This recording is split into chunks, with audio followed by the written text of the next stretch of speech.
All right, welcome to Social Distillation, the submarine still of the internet, where we attempt to drop the bead and pour white lightning straight onto your brain. Where are we starting today, Samo? Well, a quick thought on the events of yesterday. Oh, God, I'd forgotten all about that. It was yesterday, dude. I didn't want to think about it, you Yeah. know?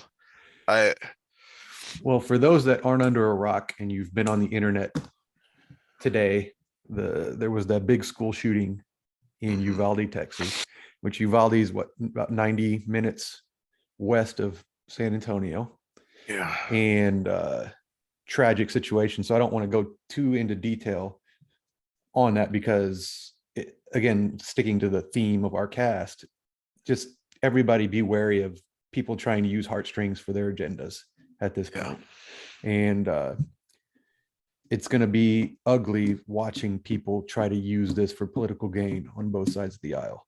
Uh, Now, on my end, the reason I wanted to bring it up is because uh, a thought of mine as we've been going through our education stuff, and we haven't gotten there yet. I don't know if I've said it out loud, but one of my pieces to the puzzle that I want to see implemented in schools, bless you, is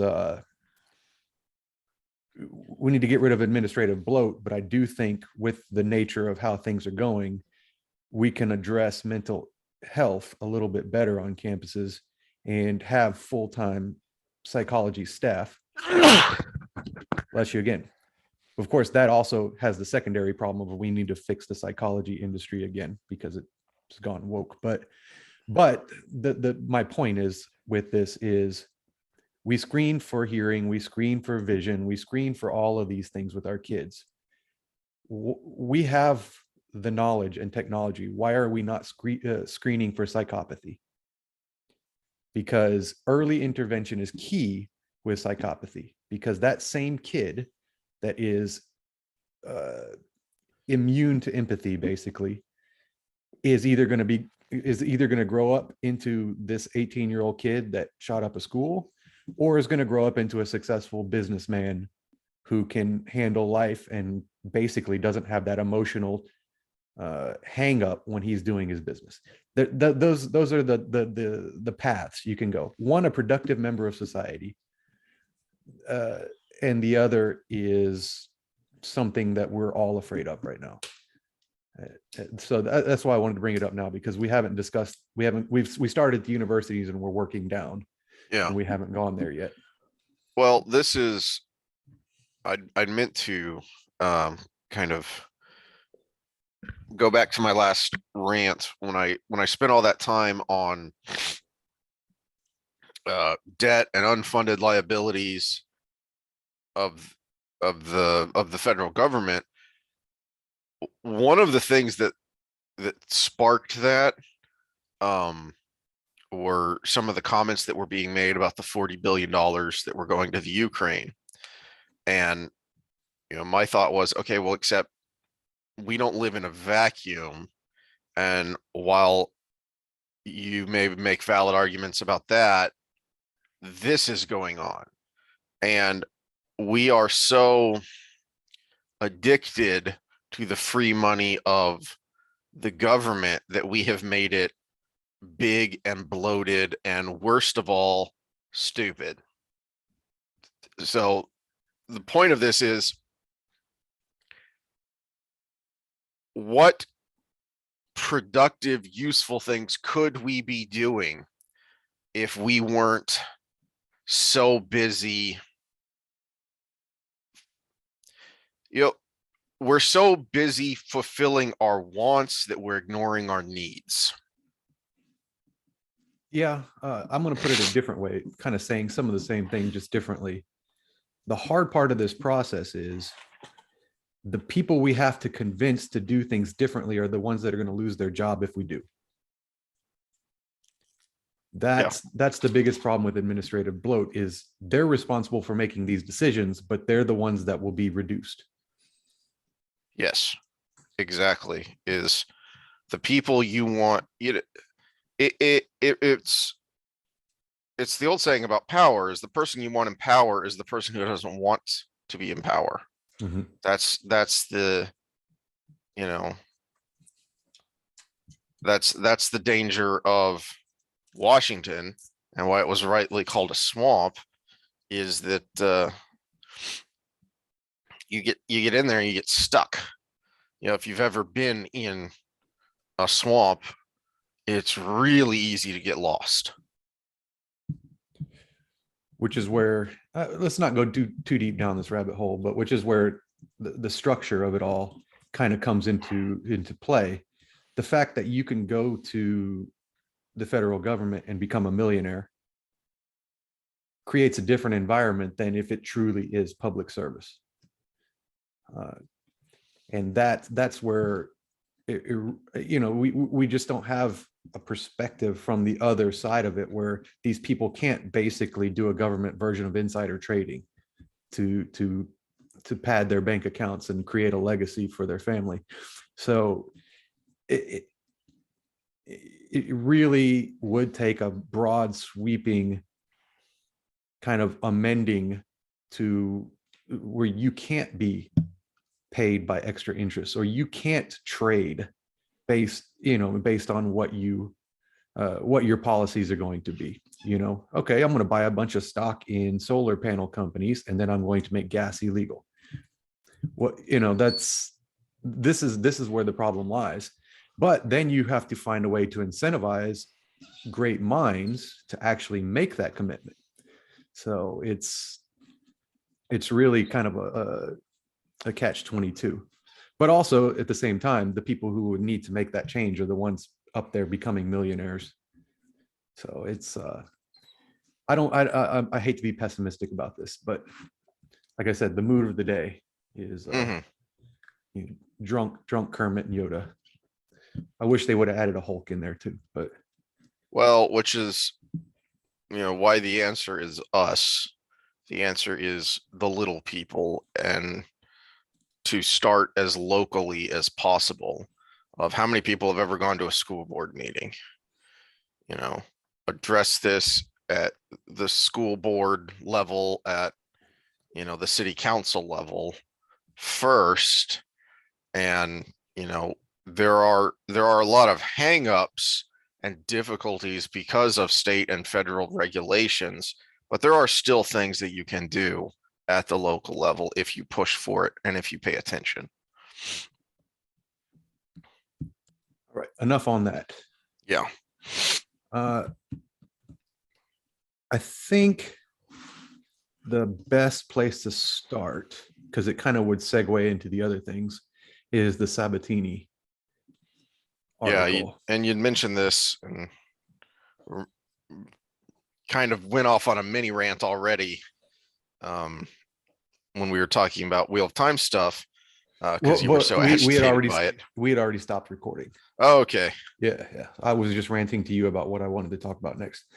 Now, disclaimers, our standard disclaimers. We're not giving you specific health advice, blah, blah, blah, no legal advice. Everything we're not qualified to do on this channel, because you are not a client of mine and we're not those other things. If you get that impression from us, you are wrong. Don't do it. If you do, it's all on you. So that being said, and I want to add a disclaimer for this conversation. So I'm going to bring up a specific person who was fired for a specific reason and blacklisted. If the allegations turn out to be, after due process, to be true, throw the book at him, put him in jail, do whatever the maximum penalty is for those allegations. But so that disclaimer said, the evidence that we have available to us suggests that the allegations are not true. What I'm going to bring up here, and I actually have two articles because it's basically both sides of the story. This is Susie Weiss with Common Sense. He was a world-renowned cancer researcher. Now he's collecting unemployment. So this is David Sabatini, Dr. David Sabatini. He was with MIT and a bunch of other organizations, including this Whitehead Institute right here, which is where kind of the drama surrounds. And you can read the article for some more details, or even there's a bunch of videos of him on YouTube discussing his work.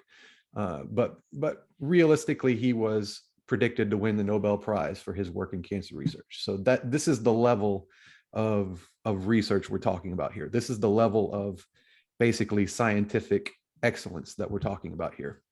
And he was canned. And not only canned, but blacklisted, where nobody will touch him with for anything. And we'll get to some people who have entertained it, because that's part of this article. Now, I'm not going to read the whole thing. If you want to, there's what brought it to my attention was Dr. Gad said, basically read this whole thing out with some of his satire in between, which he didn't do a very good job of for once, because he was actually so mad. He was trying to be like this pig or whatever to Dr. Sabatini in a sarcastic way, but he didn't pull it off for once, but he made his point. So how did this all start? Well, first of all, this is insight to him. This is from one of the scientists that work for him. This quote is like working for Steve Jobs, which everybody knows that story. He was a dickhead for a boss, but he was also the best. He can be brutal, but why would you want to work for anybody else? So that let that quote kind of set the tone for this side of the argument. Today's unemployable, protests against him anytime any institution wants to hire him. But where does this all start? Rockville, Maryland, in a hotel Sabatini was staying in while attending a conference by the National Institute of Health, NIH. That's going to be important coming up, as well as all things retarded. NIH is behind it. He met a girl, Kristen. I'm going to butcher her last name, Knaus, or is the K silent? I don't know. They had sex. She's 29, he's 50. Okay, so these are important parts of the puzzle. He's 50, she's 29, they had sex. Now, they started a little mini relationship, and she wanted to keep things light. She was, as we've discussed in Sexy Time with Sam, she was polyamorous at the time. She had these people in her phone: her anesthesiologist fuck buddy, her financial bro, and her physics professor, and now she has her whatever she named Sabatini. In 2018 August, so this is 5 months later, the place he worked put out a policy. So 5 months later, the Whitehead Institute put out a policy where there is no fraternization policy, is basically what it is. At the time, he didn't think it was important, because that relationship, which she started at that point, had started working for Whitehead under a different department. So not under his control, not under his tutelage or anything. And it was fizzling out, so he didn't think it was a big deal. But I think he's right in saying in his interview with this author, my critical mistake was not going to HR as soon as the policy was made to disclose that, which he's right. He should have done it, even though the relationship was fizzling and he didn't see a future in it. But they go back and forth for a long time. And okay, so one of the things about this article is, I think it's right here. Yeah.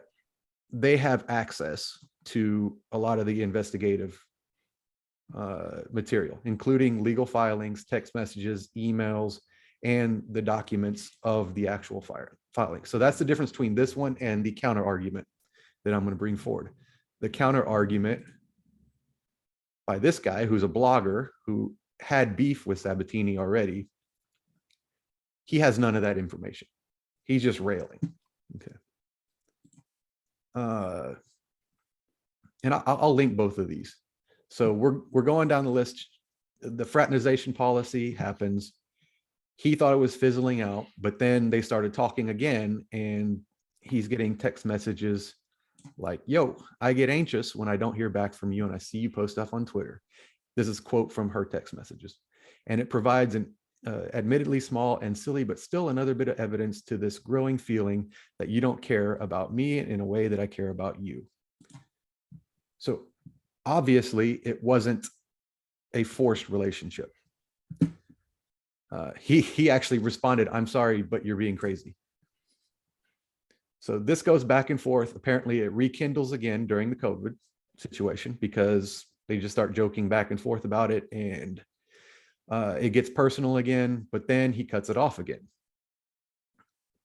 And at that point, after cutting off again, she is talking to other people that she's unpacking a lot of abuse and trauma. And we get further text messages and emails where she says stuff to acquaintances of him. So this is to a new scientist coming into his lab. Again, she's not in his lab, but she works for the same company. Squeeze out as much advice as possible before your mentor is Weinsteined out of science. So this is all before the accusations. In December, at Lehman, who is again, I'm kind of skipping forward a lot of this. So Lehman is the head of Whitehead, hired a consulting firm, Jones Diversity. That tells you everything you need to know. Jones Diversity, which is an equity inclusion. Actually, let's go to her email. This is her email following everything. This investigation was precipitated by a diversity, equity, and inclusion survey commission and conducted last winter. So back to the main article. So this was from Lehman's emails that I just read from. Then back to the article. Only 5 of the nearly 40 employees at Sabatini's lab took part in this. So this investigation by the diversity committee was responded to by 5 of 40. So we're looking at 1/8 adherence rate. But this is what kicked everything off. So either something those 5 said or Dr. Knusa's complaints kicked everything off. And it started this huge investigation about his bro culture in the lab. So then they hired a law firm right here to investigate gender bias and inequity. I kind of want to again, I don't want to read the whole thing to everybody, but this goes on. There's a lot of crap that the scientists under him were complaining about, that they were putting words into their mouth and things along those lines. Do you have any comments before I get to the conclusions of the investigation? So what this makes me think of is that one of the more recent celebrities to be canceled was Bill Murray. They're trying to throw him under the bus because there were complaints about him for making people feel uncomfortable or unsafe in these things. And it all boils down to, he is a hard and difficult person to work with. He's one of those kinds of people. He's like a Christian Bale's infamous explosive rant on set of Terminator when some technical person messed up a scene while he was working on it, and he lost his mind. These kind of people are difficult to work with because they're so driven and focused about just their work. And so the human element isn't as important to them, or to some, like you were talking about with psychopathy, they might just not recognize the human element. That's just not a thing in their brain. And we have become such weak and selfish people that if somebody gives you any sort of bad or negative feelings, they're suddenly a villain. Well, and look at the kind of a progression of a mentorship. So this guy is the mentor at this point. And I think I still have up his actual filings where he was making his, oh no, I accidentally put that one out. But his filings and where he's making his case for why this is ridiculous. And in those, and again, the suit that we're going to bring up here in a little bit hasn't happened yet, so we don't know, we can't get the details on it. But he claims that not only have more women and more minorities come out to run their own labs from his labs, that it was that's the claim. More women and minorities have come out of his lab to actually run their own labs post than any other mentorship around. So this whole sexual harassment creating a different, let me get to the conclusions here because it's the wording that's important. But this is the first accusation, which is true. This is true. Chiefly failing to disclose his consensual relationship with Knus. That he should be in trouble for because he didn't do it and it was company policy. I agree with it. Now, what the punishment should be, let's let that be the debate. But this he was wrong. Now, on top of that, the report found that Sabatini, in his day-to-day administration of the lab, violated the Whitehead's anti-harassment policy. This is where it gets crazier, since his behavior created a sexualized undercurrent in the lab. Sabatini's relationship with Knus exacerbated things, giving his indirect influence over her. Again, she didn't work for him. She wasn't one of his lab assistants, but she did work at the same company, which violated the anti-harassment policy and ran afoul of the spirit of not the letter of, if not the letter of another institute's policies, or of the institute's policies. So he violated the spirit of the law, anti-harassment, because he had indirect influence over her. He did not supervise her. He didn't work directly with her. He never threatened or proposed a quid pro quo. So translation, he never said, you continue your relationship with me or you'll lose your job. He didn't have the power to fire her anyways. But according to the report, he had experience, stature, and age over her.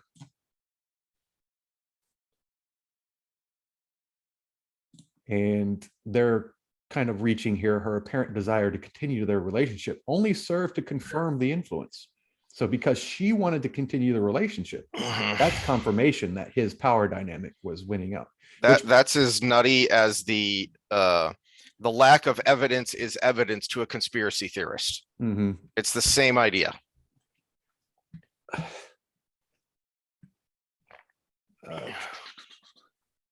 See, he would have whiskey tastings in his office, but this is with all his people, not just her. Okay, this is the key statement. This is the one that pissed me off. Here is the conclusion of the investigation, 248 pages, and this is the conclusion. While we have not found any evidence that Sabatini discriminates or fails to support females in his lab, we find that Sabatini's propensity to praise or gravitate towards those in the lab that mirror his desired personality traits, scientific success, or view of science above all else creates additional obstacles for female lab members. This is the conclusion, that his, again, people who mirror his personality traits, which is, in this case, his scientific success and view of science above all else, creates additional obstacles for females in the lab. First of all, this is an accusation with no evidence, as they admitted to not having.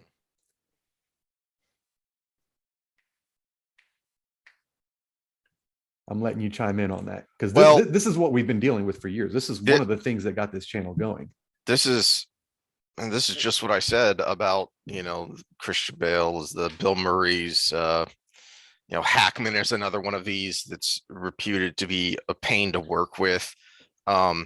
And not because they're prima donnas. Well, there's a little bit of that, but because they're so driven and focused and expect things to be a certain way. I mean, the very beginning of this, someone compared him to, what's his bucket?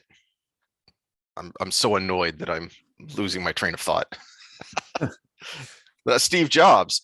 So the other thought that made me laugh at that is in that statement, they just admitted the truth of one of the things that people get so incensed about with Jordan Peterson. Elaborate. So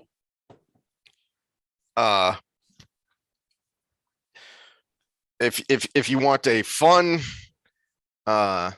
example of it and you haven't, go find the full Kathy Newman interview that he did. Yeah. Okay. Because that one's pretty infamous. And one of the points where they kind of go around in circles and she gets all flustered is when he talks about the differences between women and men.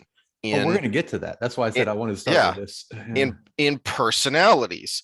So scroll back up to that conclusion. So created additional obstacles for female lab members.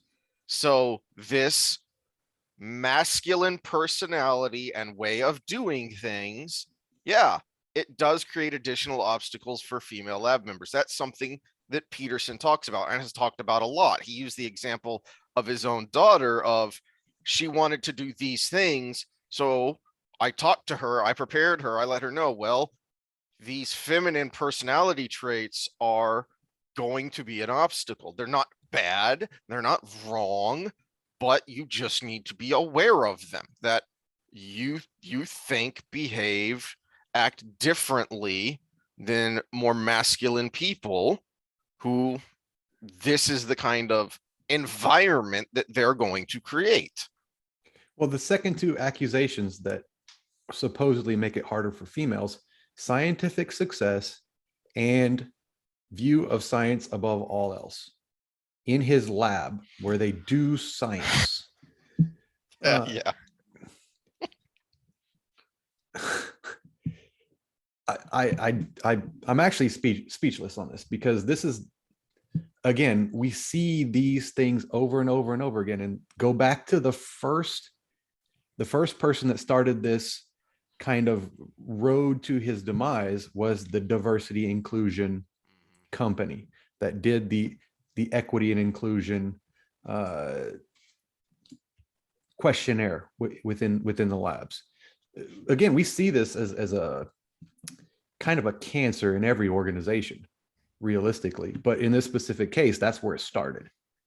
And they've already concluded that his lab was going to be a place where it was harder for women and or people of color or minorities to succeed, because he's a white man and a straight white man at that. But then we go into a bunch of examples of people from his lab saying this is ridiculous. Let's see, there we go. A female former trainee told me, probably running her own lab now, told me, the author, that the climate in Sabatini's lab was one of excellence. He can be demanding, but he was never demeaning or unfair. So he set a standard and they had to follow it. If that's discrimination, then, I don't want to live in that world. Not where my possible cancer treatment can be reflected by it. And then she goes on to say, I try to emulate him in my own lab. Okay, so this is what I wanted to say earlier, and I cut myself off. Look at sports and look at coaches. You see this pattern of this coach was coached at some point by another coach, and then they coach the way their coach was, who in turn, their athletes grow up, become coaches, coach the way they coached. And so when you get this mentor-mentee relationship, yeah, it adjusts for personality, but at the same time, they're doing it the way they were brought up and they're successful. So they're saying in their head, this is the right way. It might not be 100% the right way, might not be the way everybody learns best, but it worked for them. And so that's the attitude going into it. And we see in her case, she's trying to emulate that in her own lab because it worked for her.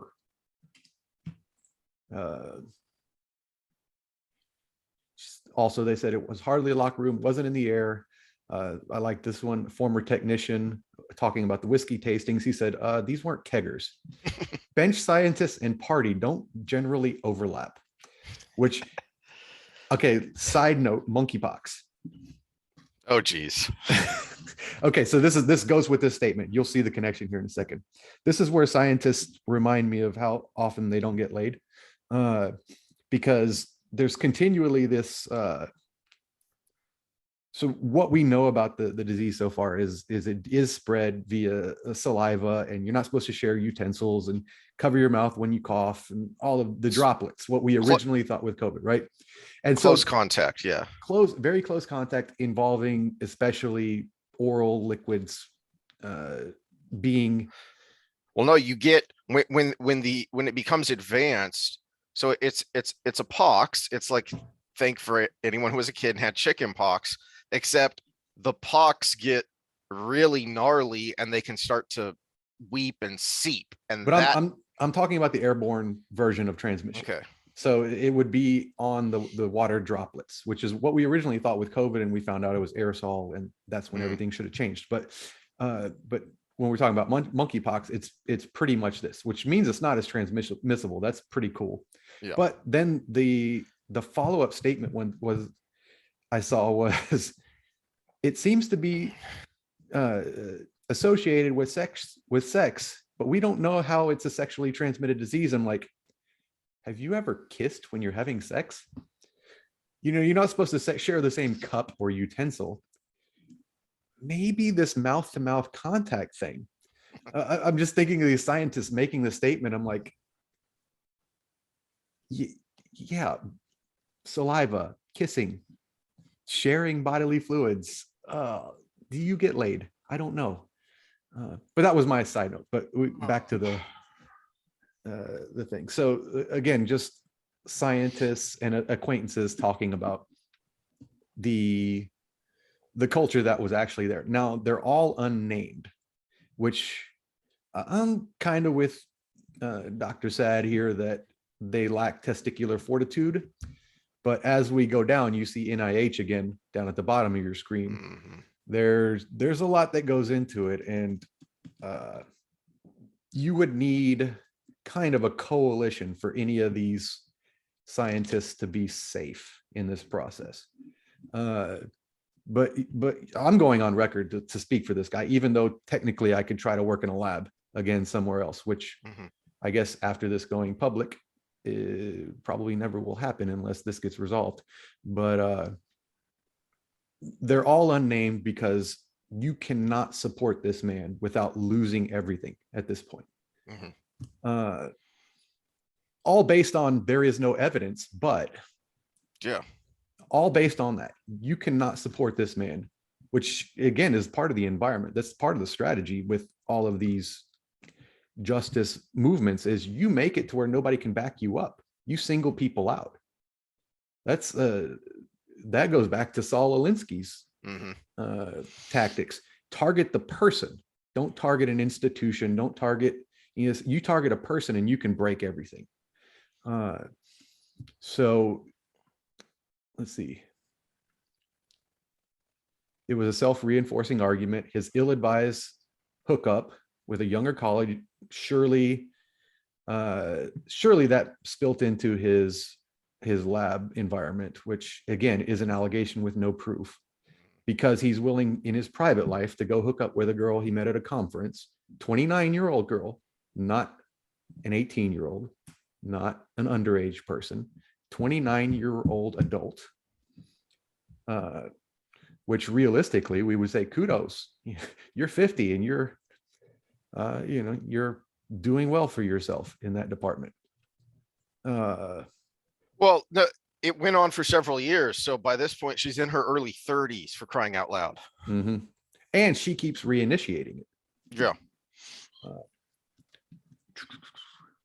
So more instances of her threatening to take him down, even though if Whitehead didn't do what it did, she's talking about organizing protests. But now we get to the NIH. So I brought up, well, first of all, this is the head of Whitehead with her own statements about trying to combat sexism in science, which there was some of the problem of it, but it just didn't seem to be part of his lab.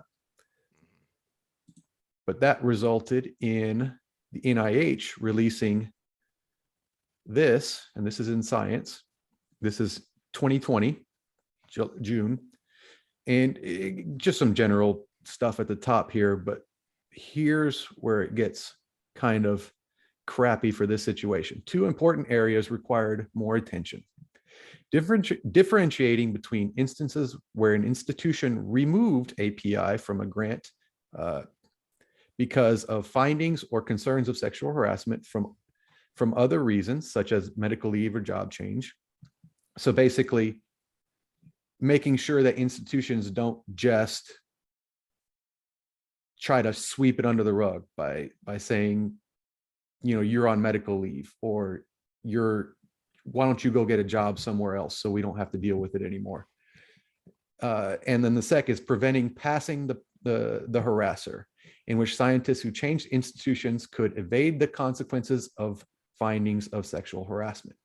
So that's where everything gets interesting, because Whitehead could have just fired him for breaking their fraternization policy. But if they had just fired him, all of this money, we're talking millions of dollars that come from the NIH, would have basically followed him where he went, unless he was a harasser.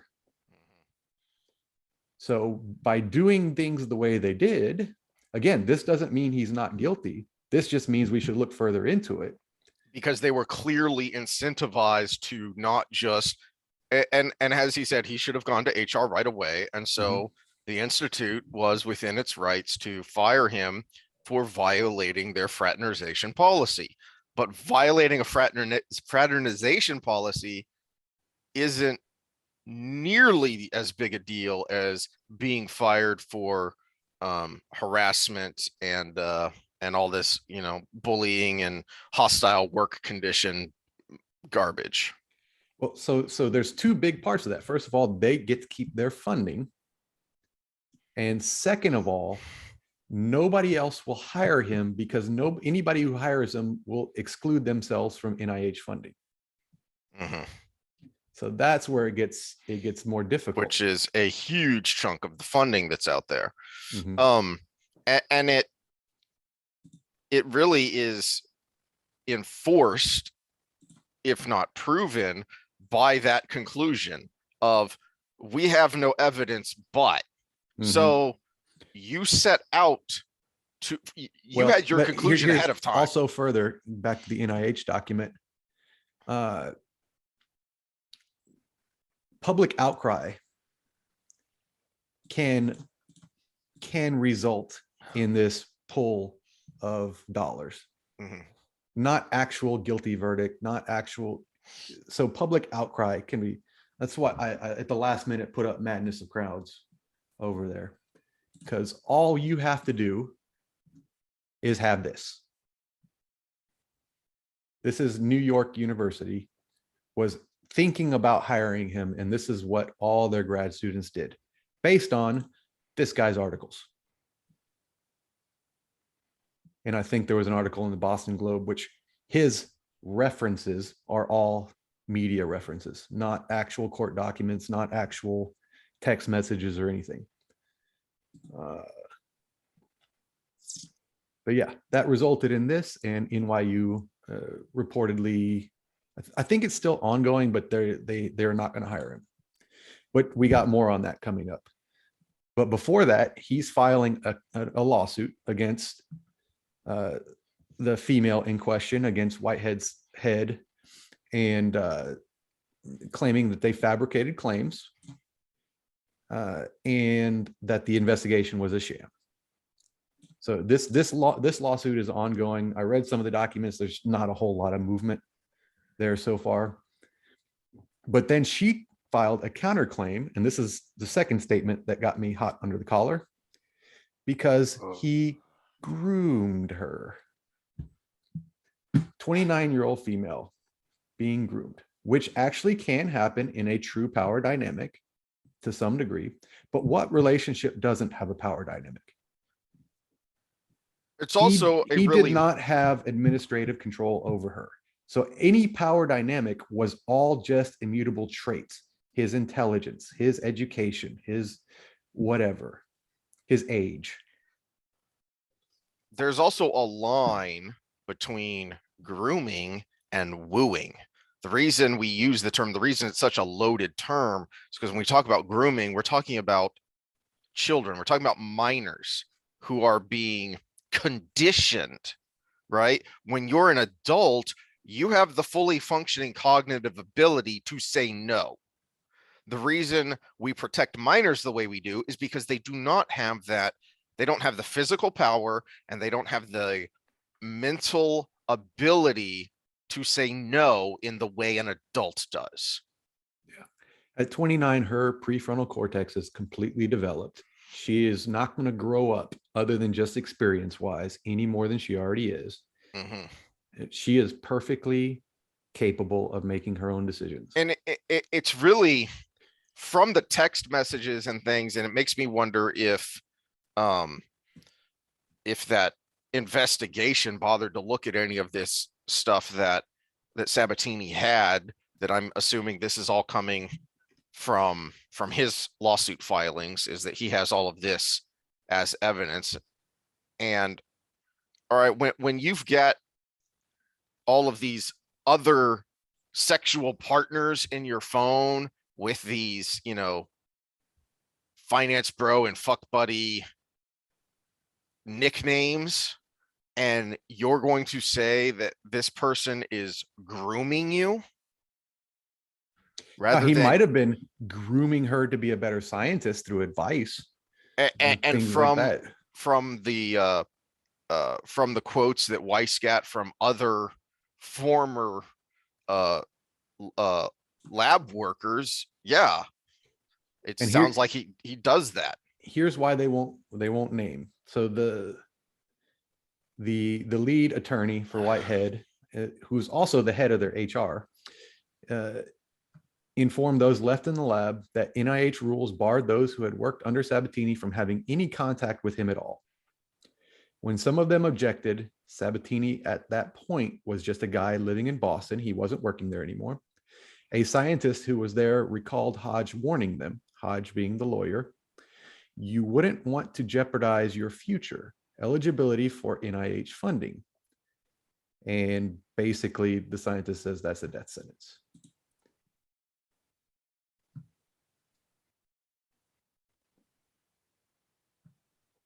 So they're all being coerced and having their livelihoods threatened. Yeah. So nobody. Realistically, I'm wondering how this would work with legal proceedings. So he's got a lawsuit, right? Mm-hmm. If there's any lawyers in the audience, please, I'll have to get with McBeardy on this. I forgot to ask him, but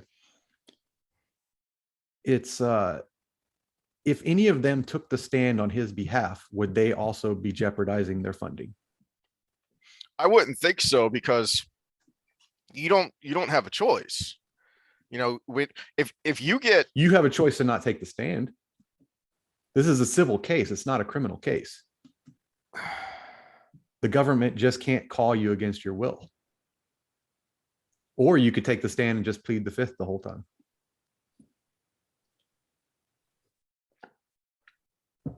I'm not sure how those rules go. We'll have to see with McBeardy.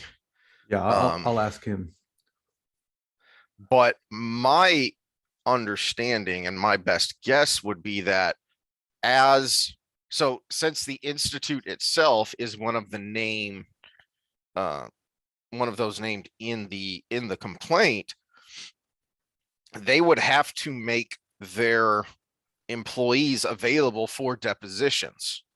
Now they can have, and they will have, their own attorney, their own institute attorneys present during that deposition, and they can tell them, don't answer that question.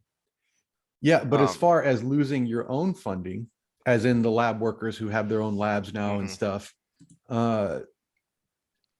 actual guilty is not required for the NIH grant system. Yeah.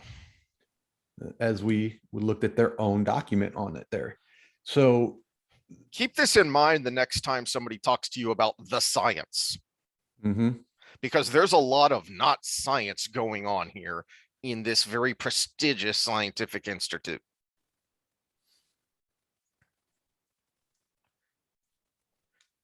Okay, so then we get to NYU. They entertain talking to him. Now, this Dr. Barsagi here, she's the dean of science, or vice dean of science, excuse me. And in a conversation with him himself, she was like, "It's ridiculous. You're going to get a job. Someone will hire you." And he point blank asked her, "Would you?" And I guess that kind of set it home for her, but they entertained it. And then they did their own investigation amidst these protests, which we brought up just a second ago. And let me find it here. Okay, so this Hey, scroll back up. where to? They hadn't read. Okay, so this is the protesters. Yeah, this is the protesters. Yeah.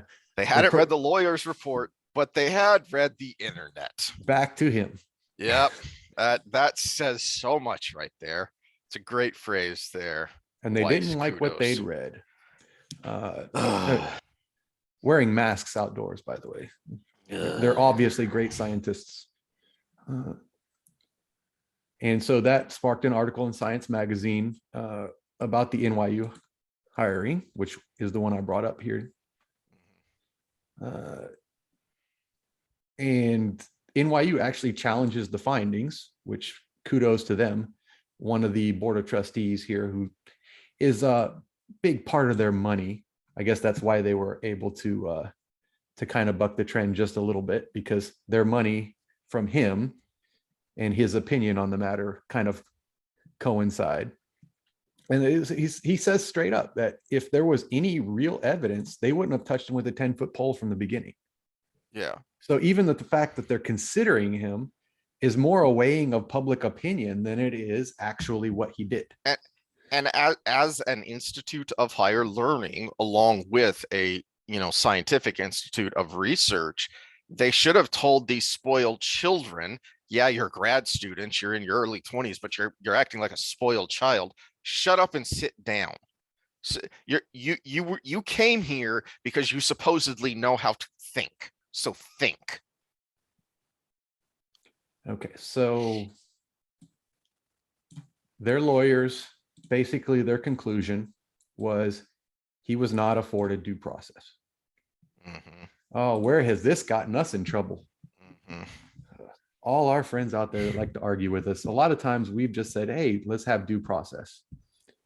And he was not afforded it. And this is the most underrated aspect of Western society that we have due process.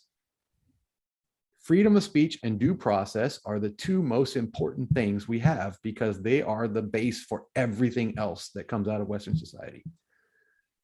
It's what makes justice justice. And so now we have suppression of speech up here because it's a death sentence scientifically, and we have no due process as a result.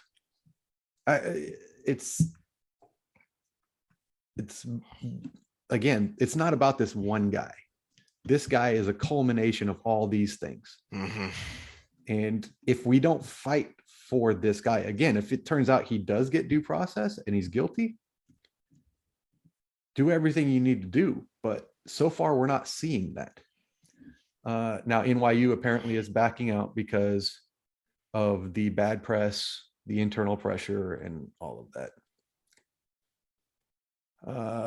The doctor who talked to him is taking a hit because she actually dared talk to him. Yeah, her apparent crime was initiating the conversation with Sabatini. That was her crime. Hold on. Last week, NIH officials sent NYU a letter questioning Barsagi's ability to provide a safe environment for trainees. Yeah, female head of a lab, by the way, is now not a safe environment for trainees because she had a phone conversation with him.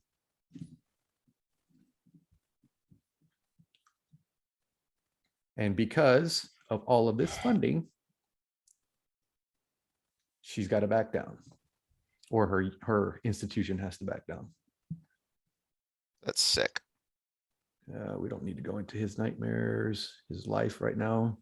Basically pathetic is the long and short of it.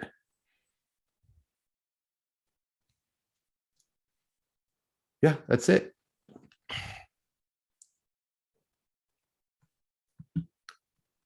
That's the article.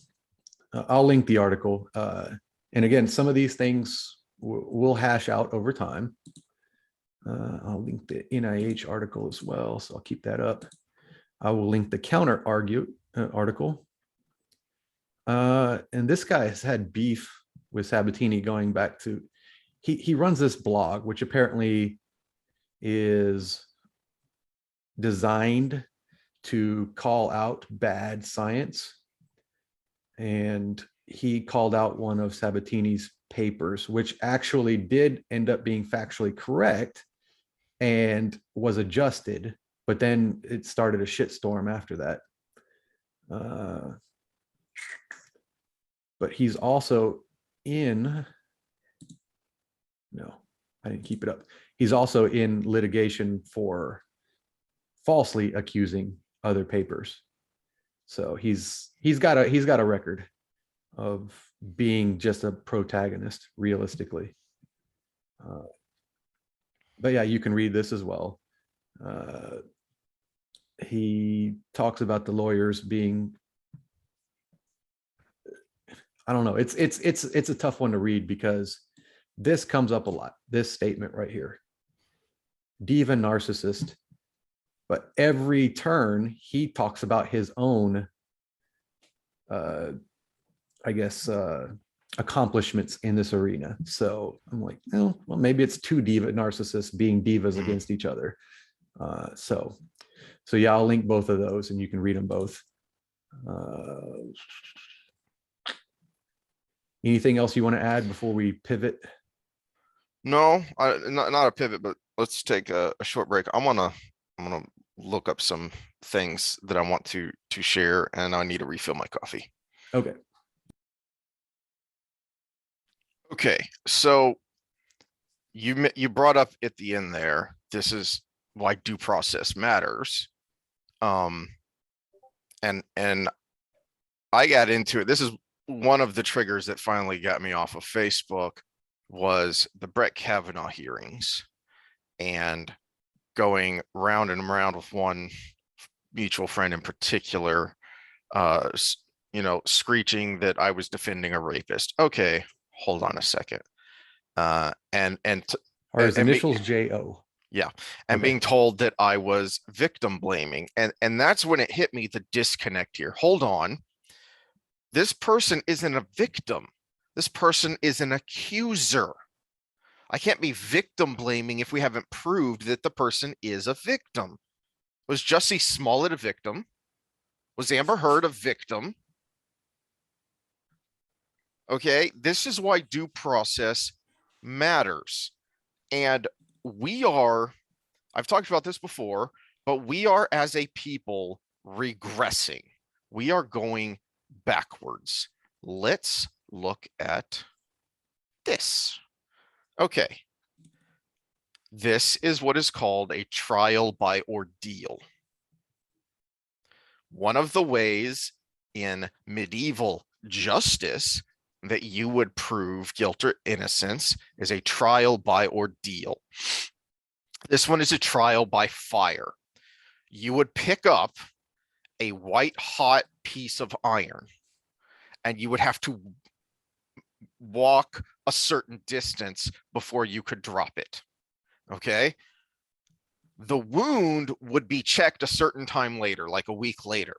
If the wound had festered, basically if it had become infected, which what are the likelihoods that in medieval Europe that a burn wound is going to become infected? It was corrupted and you were guilty. Okay. This is trial by water. Okay. Go find the Monty Python and the Holy Grail witch. I was just going to bring that up. I was waiting for it. That scene is hilarious, except that it's not a joke. That It wasn't Who just are for, you so wise in the ways of science? oh God, I'd forgotten the line. That's perfect for this discussion. Who are you so wise in the ways of science? It's based on an actual ordeal, a trial by water. If you sank, you were innocent. Okay. Well, hold on a second. But you were also dead. There's a reason we have due process. Okay. Yeah. You've just burnt your hand, potentially, damaging it forever. You were subjected to terrible pain. In the trial by water, you could very well die. Well, at least they were innocent and died innocent, but they're still dead. Okay. Does Johnny Depp get his reputation back? Does he get his, very lucrative, if not completely outplayed and boring Pirates franchise? Does he get that back? No, he's already lost all that. And there are still people, despite the actual recordings of her in her own voice, that believe Amber Heard's op-ed that started all this, claiming that she was a victim of abuse. No, you are an accuser of abuse. And it turns out you were the actual abuser. The more I see of it, the more I listen to the recordings and stuff, I think they were both. Realistically, they were one of those Yeah, well, yeah. made in hell relationships, the Harley Quinn Joker relationship. Yes, but because I mean he was verbally abusive at times, and because he was in some of those states very much intoxicated and yes, high, his word on "I never hit her" or whatever, we can't take that because he was not there. I mean, he's passing out with ice cream on his chest, and he's not to know what he did all right. the time. The, And so it really is a sad situation, but it is a great example of how we have to look at every bit of evidence. mhm. And because she is not the pristine victim that she wants to be portrayed as, even though on the stand Oh she no. says, I don't want to be portrayed as a victim. But Yeah, but in those recordings, in her own voice, his abuse comes from the fact that he is an addict. Hers comes from the fact that she's a freaking sociopath. it's like I think you would probably consider a borderline. I can't diagnose nor treat illness or injury, but yeah, borderline personality disorder, which is kind of like the female manifestation of a lot of sociopathy. But so we are regressing into a, your book there on the madness of crowds, the mob mentality. So there's an interesting story of Patrick Henry. Okay, so people know the founder Patrick Henry, and he was kind of an outlier of the founders. He was like the black sheep of the family, because he was an atheist, where the others were very religious, or at least very spiritual. Even the guys that people think of as deists, Franklin and Jefferson, aren't what we think of a deist now. Anyway, he was also the most radical. To illustrate, he went to France early in the French Revolution, and he came back and he wrote a pamphlet on how America, what was going on in France was great, and America should adopt some of these ideas. And he took it to Franklin, who he thought would be the most sympathetic. And Franklin basically told him, burn this, never publish it, never admit that you wrote it. Because Franklin saw what was going to happen with the French Revolution, because this was before the terror. So in those first couple of years, oh, this is great. They've overthrown their monarchy. We'll just ignore the fact that, they killed all these people. We'll just ignore that fact. But they've overthrown their monarchy, and the people are now in charge. But Franklin recognized that it was not the people in a rational sense. It was the people as a mob. So he knew where it was going to go. What was that? The author you talked about before? Oh, wait.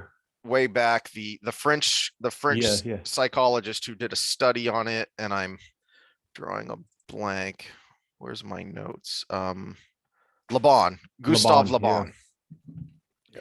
Bon. So he did an early in-depth study, kind of psychoanalysis of what it is about what is mob psychology and how does it happen. And that's where we are, is we are as a mob subjecting people to trials by ordeal, and we think we are instituting justice. This is why there's no such thing as social justice, because justice is an individual thing. And from a game theoretical model, you need a game that is hard to game. You need a system that is hard to game. And that's where due process comes in, because it makes it harder for somebody like an Amber Heard to game the system and basically take her retaliation out on the person she wanted to for being scorned, which we just saw in the last article. She was scorned and she retaliated, and the system in that situation allowed her to game it. In both cases. Again, evidence pending in both. But yeah, you need systems that are hard to game, and due process is one of the best systems, because it involves so many checks and balances that for one person to completely get through that unscathed with nefarious motives is really, really, really difficult. Not impossible, but really, really, really difficult. And a lot of times it requires a snakes and foxes approach of cheating. So you either pay someone off or off someone that silently that could talk against you or something along those lines. So to do it within the rule book is almost impossible. And that's why it's such an important institution in a free society. This goes back to, we can take this on a biological track, because we are designed to be social beings, social animals as human beings. And you can argue with me about who designed it for what, but we are this way. But that's good with just everyday interactions of altruism and et cetera. Up to about 150 people is the consensus. So we're good up to about 150 people where we can just interact with each other with no system over the top of us. After that, we need something to check and balance, because the more you get, the more people you get in a system. We have 330 million here in the United States, give or take. And that's quite a bit above our 150, right? Oh, yeah. And with 150, the bad actors are almost always exposed, because there's too much accountability. If you betray somebody, everybody knows. Whereas in 330 million people, that person can get away with it the rest of their life and probably end up in a very powerful position. So a lot of people may not know this, but due process comes from the Bible. There's an intro. I wish I could remember the details, but if anyone's curious, go do some research on the witch trials in Massachusetts that are rather infamous from the 1600s. And so people know the story of the witch trials and the witch craze. What they don't know about Salem is that the way it ended is a couple of people went to the head of this community who was conducting these trials, and they went to him with chapter and verse from the scripture to say, this is wrong. What you are doing is wrong. And this was at great peril to themselves, because this guy had the authority to put them on trial, right? But they went to him with rational argument and said, this is wrong, and here is why. That what was going on in the Middle Ages with the trial by ordeal was actually contrary to the scripture. That was one of the dangers of having the Bible only in Latin. Okay, is that people didn't know what it said. And one of the 10 commandments is do not bear false witness. And if you dig into the law with capital L, where it gets more specific in the Torah, is there are very serious consequences about bearing false witness. If you bear false witness, you are punished with how that person would have been punished, or was if it was found out after the fact. It was a very serious thing. That's where due process starts, because it's not enough to just say, you know, that guy's guilty and and we say so, and since we're, you know, we outnumber you, it's true. Which is basically again what we're doing. Again, this constant process of ungaming systems. So someone figured out in the Holy Roman Empire Catholic Church that if we keep this in Latin, we can have control. And then someone else came along that said, we need you. It was in ancient, the Britons, right? That they said, we need to translate all the documents. That was one of the early places where it started. It started there before the Reformation. That was one of the early progenitors of the Reformation before Martin Luther, were people saying the Bible should be printed in the native tongue, so people can read for themselves. And that was considered sacrilegious. Well, and then we got inventions such as the printing press, which helped that along. So now it was accessible and readable. The Gutenberg Bible was one of the first mass printings, and it was printed in native German, I believe, was the first printings. Okay, now do we pivot? Yeah. So you want me to rant about what I was ranting about? The link I sent you. Okay, it's not a complete pivot. Oh, wait, hold on. Let me bring it up real quick. Are you gonna share it, or do you want me to share it? No, I'll share it because I've got some things highlighted here I want to talk about. Okay. And then you can. I'm curious what you looked into it. Is this related to what you asked me via text yesterday? Because I have an answer to that. Yep. And this is how it ties into what we were just talking about. So you see there Did you share it? No, I'm about to. Okay. So what we were just talking about with Sabatini and all that stuff you shared about the NIH, and you see the pressure, the coercion, the threats that are perfectly acceptable there. That in their mind, there is nothing wrong with this coercion, these threats, and this incentivizing bad behavior in their supposedly laudable goal of, you know, well, it was a laudable goal, because what was happening there is what people have criticized the Catholic Church with doing is, we know we have an abuser here and we're just going to move him rather than dealing with him. And so we have a harasser here, and so we're just going to push him off, shuffle him off, and then the money follows him, and he or she is able to continue their bad behavior. All right, fine. But now you've overcorrected, and you've created a system where you are incentivized to believe any negative accusation. Because of the NIH incentives there, the Whitehead Institute was incentivized to start with a conclusion of believing Naus, or however you pronounce her name's, accusations. Because if they didn't, and she could whip up enough public frenzy, then they would be in danger of losing hundreds of millions of dollars in funding, which basically meant they would cease to exist. Okay. This reminded me of something I'd heard about, because I've mentioned her before.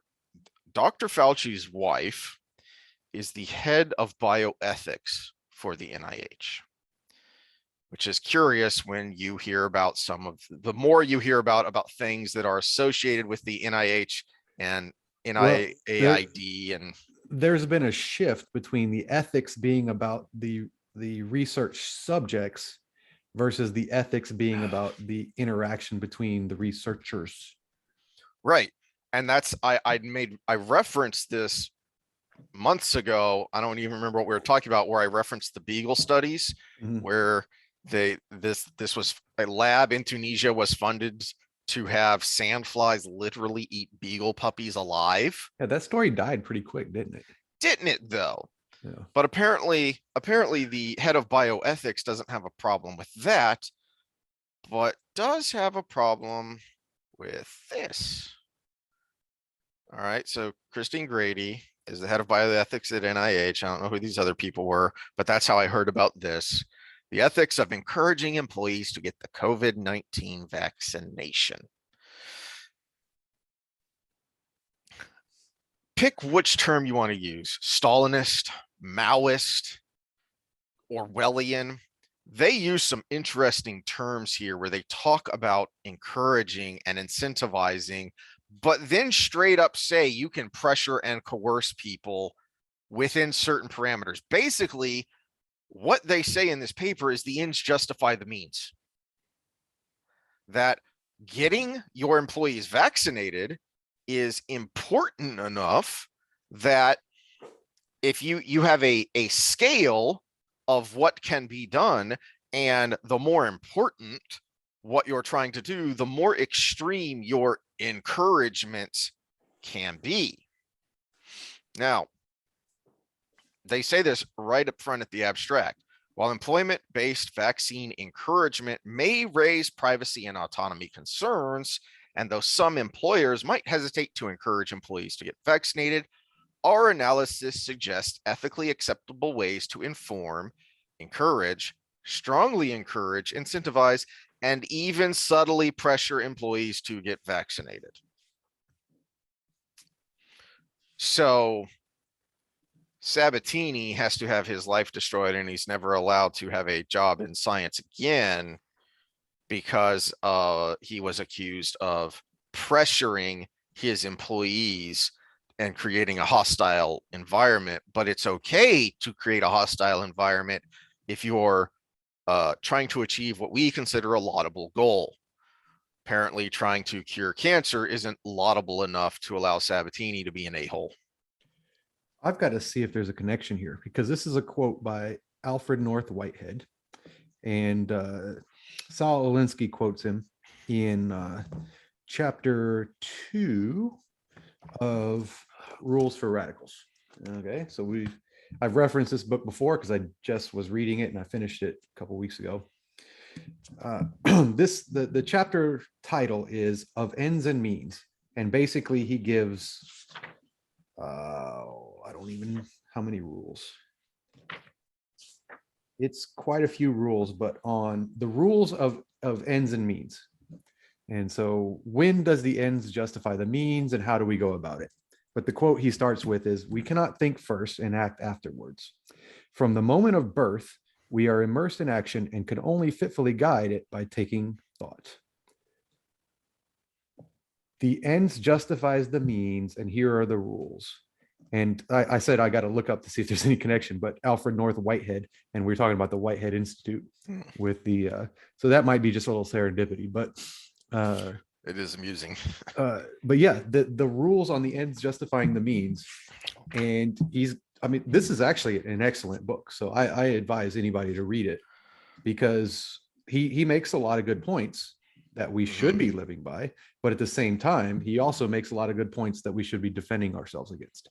Yes, and you can see that. So Alinsky, there's another Cloward and Piven are some other names you should look at, some radicals from the 60s and 70s that their ideas are being implemented now, and they weren't quiet about it. They weren't shy about it. They told you what they were doing because they considered their goals so noble that they weren't afraid to tell you these things that, when said out loud, are kind of terrifying.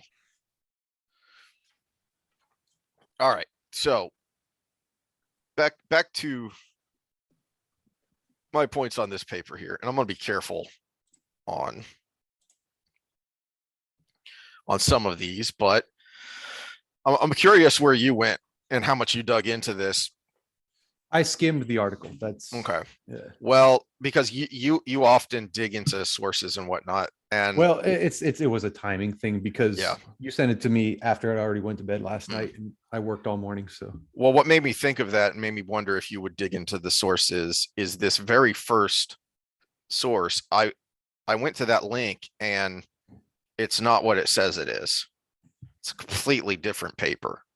Let me see if Anyway, so given that studies have shown vaccines provide strong protection against COVID-19 at high levels of safety, we'll be careful here so we don't have another video pulled down, but yeah, you remember you cannot contradict the safe and effective. authorities and the Safe, no, authorities are Pfizer and Moderna. well, All right, and so then those are key words too. Those are Mhm. safe and effective.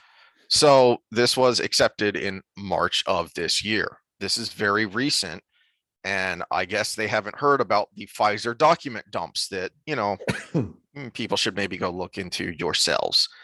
Well, when we pivot to our next topic, remind me to talk about contradictions in how you look at data, because we could call something safe with a certain parameter, but then they're normalizing something on the other end with exactly almost opposing mathematics, where the thing they say is our justification for changing everything we're doing is about the same number as saying something would be unfit for human consumption. Mm-hmm. Yeah. All right. Anyway, go do your own research and see what you think. Although vaccination rates in the United States initially rose quickly in the first half of 2021, vaccine uptake eventually slowed later that summer. Hey, what people don't also realize is you're running out of people. What happened in late summer of last year? I know we have a lot of stuff going on and people forget. Oh, yes, there is a correlation, and I would suggest there was a causation given American personalities. Vaccine uptake slowed when Biden said he was going to institute a mandate through OSHA. And people said, oh, hell no. We may think this is a good idea, but you try and make us do it. And now all of a sudden we're going, hey, well, no, that's not how this works. If you're going to make me do it, then maybe I shouldn't do it. And that's what this paper is all about, is encouraging people to take the vaccine. You're just going to put them off it. So either you're dumb and you don't know that, or you know that and you don't care. Or you know that and you know it's going to create the binary that helps with elections in the next couple of years. And yeah, what you always talk about is the point is this, the problem. The problem you create with your action isn't a bug, it's a feature. Given that employers have an interest in the health of their employees, stop.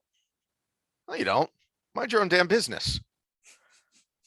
So the only interest an employer or a coworker has in my health is if I come to work with open weeping monkeypox sores, yeah, the hell, no, go home.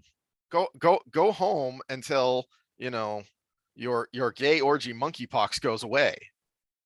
Yeah, that is an obvious third party effect. So you do have an interest. This is the danger and the mess of the system we have created through our Byzantine bureaucracy and regulation of tying health insurance to an employer. Because yes, employers do often have a financial interest in the health of their employees, and that's a bad thing. That should not be the case.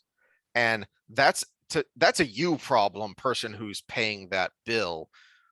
That's a you problem for not figuring out a better system, because my health is my business. Bugger off. Well, and you asked me a question yesterday. Can you repeat the question you asked me via text before we go on? Because I think it's going to be relevant to going through this more. Okay, you want to get to, I was going to get to that in the conclusion, but let's start there now. So this is something I've been wanting to rant about for a while. Which I'm gonna stop the rant as soon as you ask the question, because it's a false equivalence. It's not, and I will tell you why. And I still agree with you with the ultimate point, but I don't agree with the argument, and I think the argument clouds the waters. And so I think your discussion of Sabatini just lends weight to this. Is what is the substantive difference, the substantive, ethical, philosophical difference between you don't have to get the vaccine, but then you don't have to work here, and you don't have to sleep with me, but then you don't have to work here, or you don't have to get that promotion or whatever. Okay, and here's where it becomes a false equivalence. It's that panel missing, like we talked about last time. Is we're in the hypothetical, you're my boss and you're forcing me to have sex with you to keep my job. Me having sex with you or not having sex with you does not involve anybody else. And in the case of a disease that is airborne transmissible, me not getting protection against that disease involves everybody else in the workplace, not just me and the boss. And so that's why it's a false equivalence. But now you have to prove that this intervention that involves my body is actually warranted. That's where I will start to agree with. Well, that's why I was going to save it to the end, because they actually address that in their conclusion. But to me, that's not a false equivalence. That's a the argument is a false equivalence. The final product is not. Well, I'll get to it when we. And get I think when the conclusion. argument's wrong, it creates a space where people can argue with never getting closer to the point. And the point is, when this was known to be transmissible, whether you had that intervention or not, is when this argument should have ended. And that's the whole point. It's, does it do that thing you said? Or was the disease serious enough to warrant it in the beginning? Those are the two questions. And for me, both are a no. And we know for a fact that the second is a no. All right, we'll get into that more in the conclusion, and I'll explain myself more better. But here's their chart about ethically safe and ethically unacceptable. Can you blow that up just a little bit? None of us are getting any younger, so. Oh, much better. Okay. All right, so there we go. So, there's a spectrum of ethically safe and ethically unacceptable, but they kind of contradict this later on when basically if the carrot doesn't work, you hit them with the stick. That if for certain situations, the ends justify the means. Like they use the example of if it's imperative that you have on-site employees and that they work in close proximity to each other, well, then you can use more strong encouragement or pressure to get people to vaccinate. Okay, so now there is an element of truth to that. That's not complete hogwash. That yes, we do make value judgments, and there are trade-offs of, why in the Sam Hill would I go on a pleasure cruise in the North Sea during winter? But if I'm on a crab boat, with the chance to make a lucrative amount of money, okay, I'll go to the North Sea during winter. Right? So you do make trade-offs.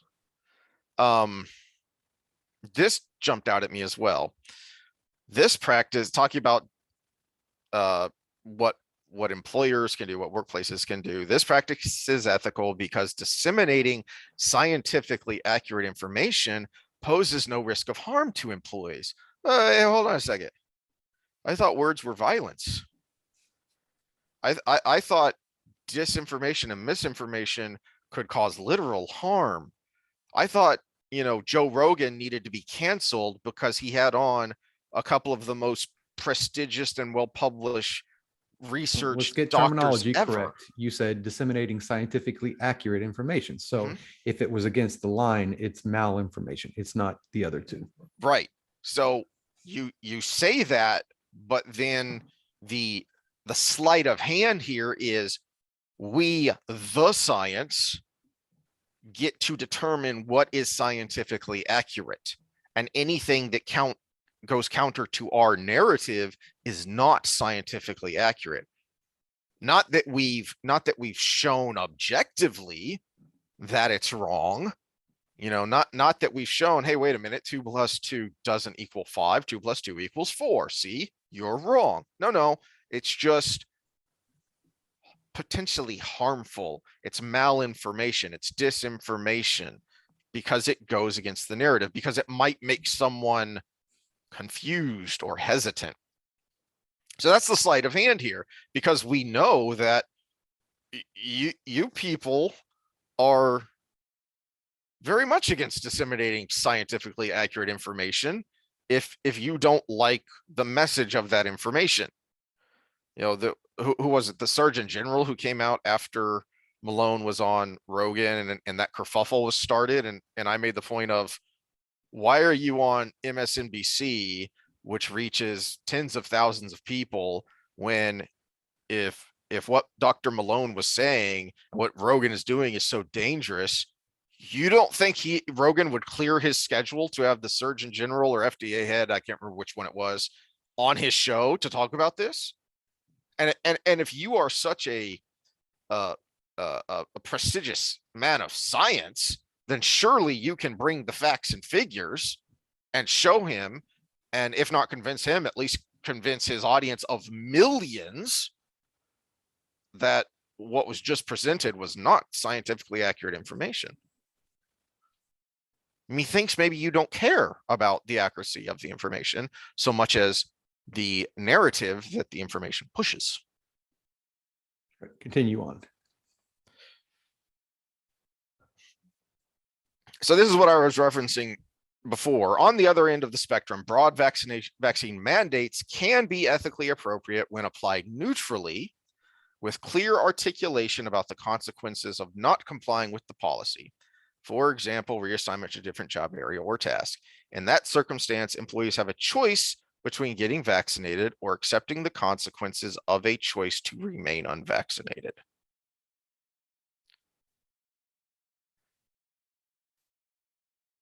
And this is where my question that I posed comes in, and you could cite many other examples of arguments of, well, if you don't like it, you don't have to work there. Okay, that more left-leaning people get all bent out of shape about and think that the company should bend to the individual. I'm formulating, and I'm trying to take anything that would make it a false equivalence out, because we're talking about medical procedures that affect the company, but also affect other people. This let me leave it at this for now. Let me formulate this over time. But if anybody in the audience wants an amazing debate on this between two lawyers, Alan Dershowitz and Robert Barnes debate this exact thing before it was a problem. Really? Yeah, it was way early in the thing, before we knew a whole lot. And they come to the conclusion that in general mandates need to have a standard, but then they argue about the standard. And so it's about an hour-long debate. You just look up Dershowitz Barnes, and it's probably going to be the first thing that comes up. And it's a real high-level but accessible debate on what constitutes that standard. And so I think that's a good place to start, because that's the question. The ends justifies the means, but only if the end solves the problem. Yeah. It's not okay that it's neutral and applied to everyone if what is being applied is wrong in the first place, is my point. I guess we gotta settle on what's the ends. Is the ends to save lives via COVID, or is the ends to get vaccinated? Because now you start the real debate. That's a good point. because then you have to actually debate the benefits, cost benefit ratios involved with doing it or not doing it, and your exposure to other people. So that becomes a different debate. And until we do that, then it becomes the other argument, which is the ends to vaccinate more people, or is it to actually save lives or prevent negative outcomes? Which I got something on that as well. Oh, back to your Kavanaugh thing. First of all, I brought this up. The person we were talking about that is arguing with you actually liked this photo when I shared it, and I said "F all these people" was my caption with it. It's a mixture of Kavanaugh and January 6th. so obviously, there's even a recognizable person right there that is a celebrity that was part of the Kavanaugh stuff. So they agreed to F all those people. I forgot you did that. Yeah. That was one of my first trolls. Okay, so I brought this up earlier. Wait, hold on. Oh, okay. All right. Now we get on the discussion: is it to save lives, or is it to get everybody a specific injection?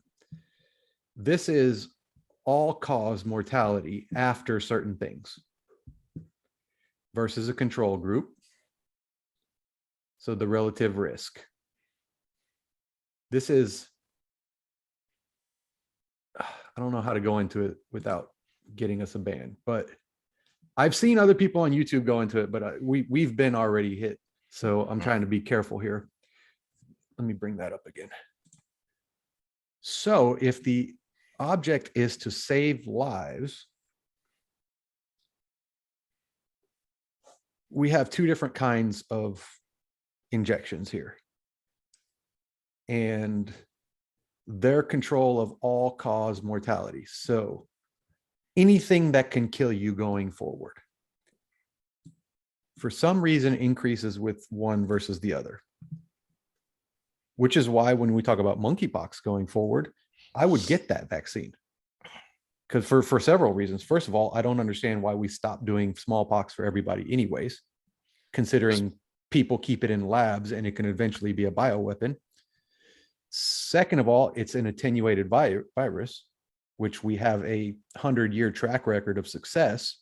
And thirdly, because of studies like these, we know they actually decrease all-cause mortality, probably because of a positive immune response in your body.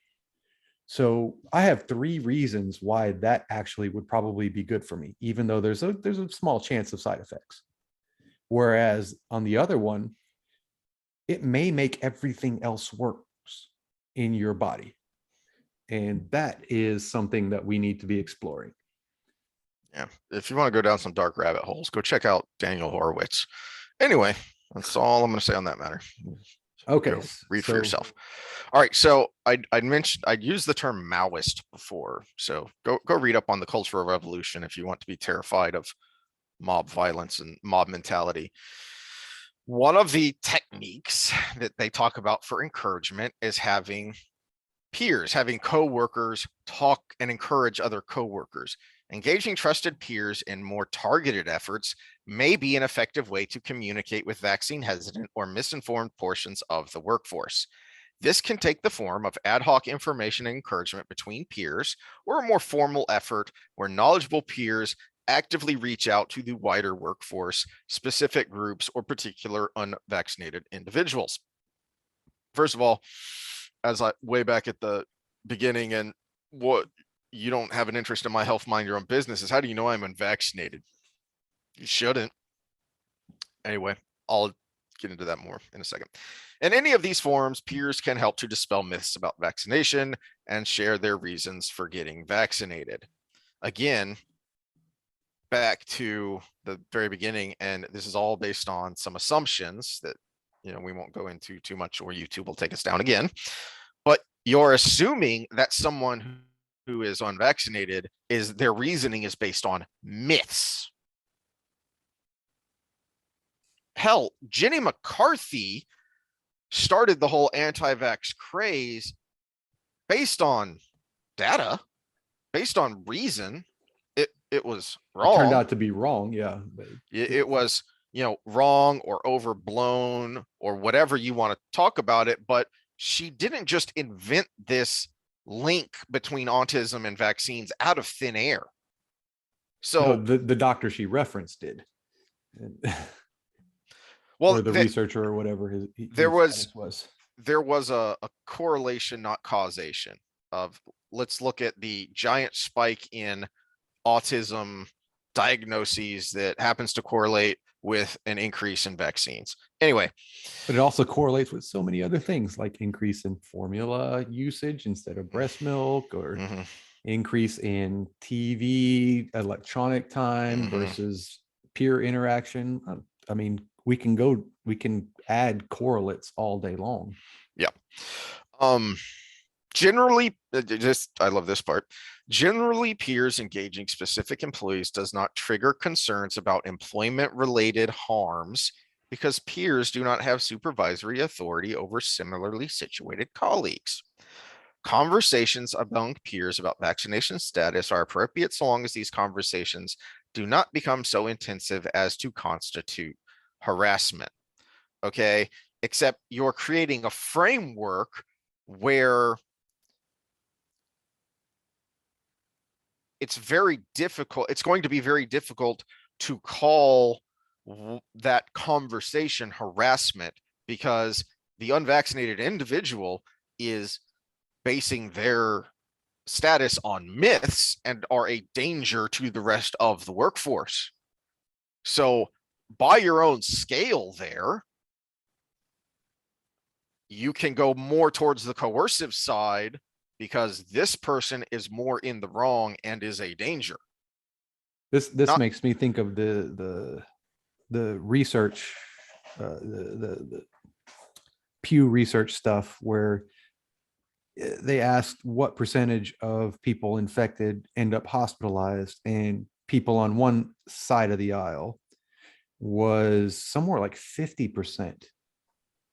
50% of everybody infected ends up hospitalized, which the numbers are around 2% or 1 or 2%.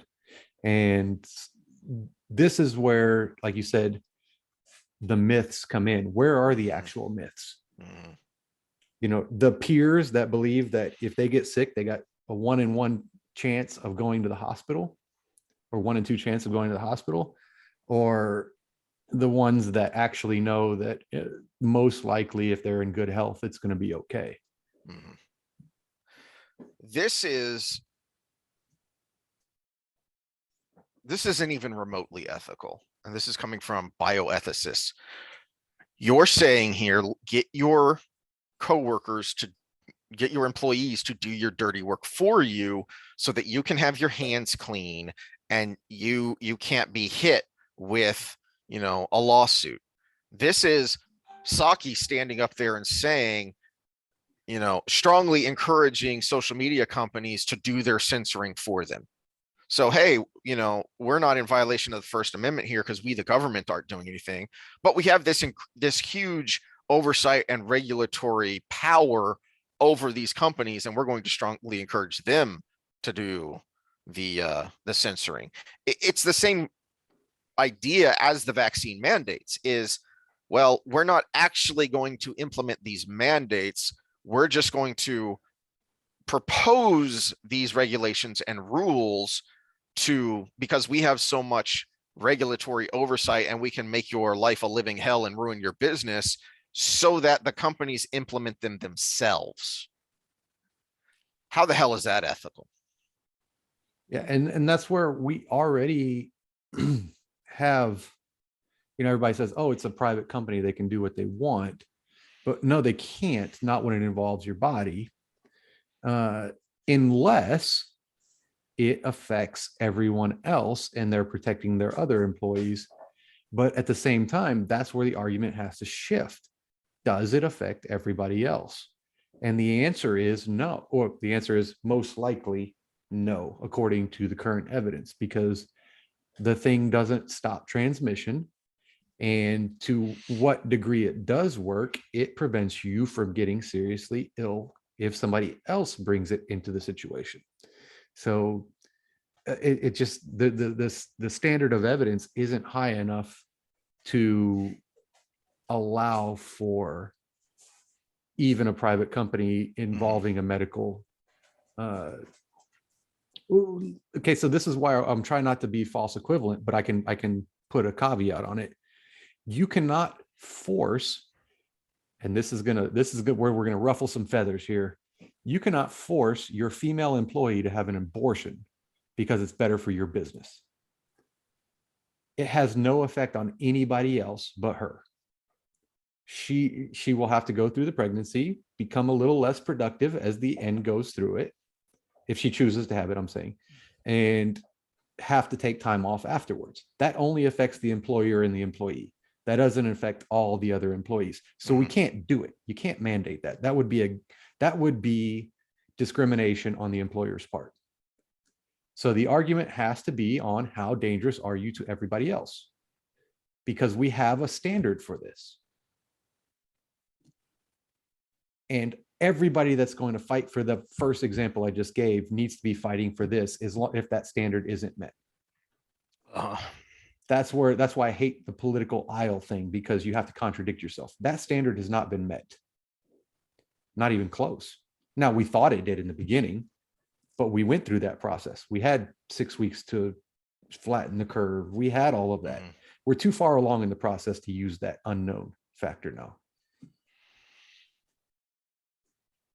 Okay, so what did you bring up? Let's look at the punchline here of this paragraph. While worry about unjustified discrimination based on vaccine status is understandable, mere hypothetical concern about this possibility is not sufficient to warrant complete restriction of vaccine conversations between supervisors and employees. There was a whole bunch of things wrong with this. First of all, a lot of what you're concerned with is hypothetical. Secondly, the point here is that once the cat's out of the bag, it's no longer hypothetical and you can't put it back in.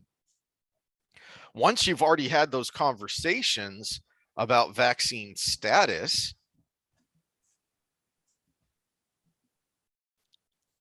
that they can discriminate against you. And by your whole paper here, rightfully so, within, a spectrum. So it's not a hypothetical concern, and it's not an unjustified concern.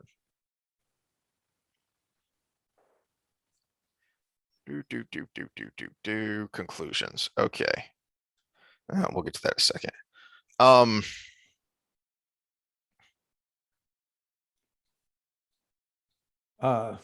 Is there a section on funding at the end there? I saw acknowledgements I didn't see. Yeah. I highlighted the bottom here. Really? No conflict of interest? One of your authors is the head of bioethics at the NIH, which is pushing the policies for COVID, which this is specifically about COVID. It's pushing these policies. It has a vested interest in these policies. And we just had a release, should have brought this up, about the millions of dollars in royalties that have been paid to people within the NIH system. I mentioned this way back when I was talking about the links between that the government is actually a co-owner in the Moderna vaccine. And this was something that was signed years ago. And that's not exactly new. And so now there have been releases of documents about the millions of dollars that have been paid over the years in royalties. And there's no conflict of interest, really?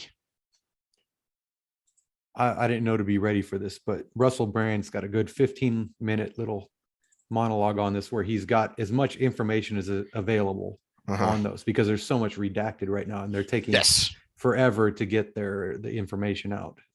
Oh, you did a FOIA request, we'll send you 2015 numbers. You didn't specify.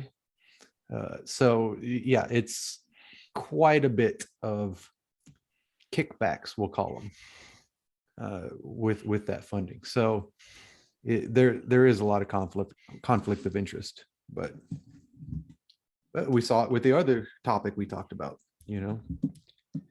They had to do things the way they did in order to keep their funding. All right, well, we've pretty much maybe got another strike here, so let's move on.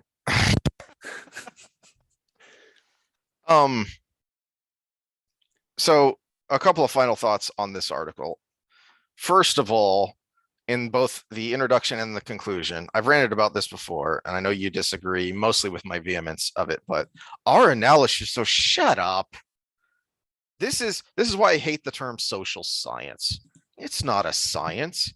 You didn't do an analysis here. You're presenting this like it's some hard scientific fact that can be proven mathematically.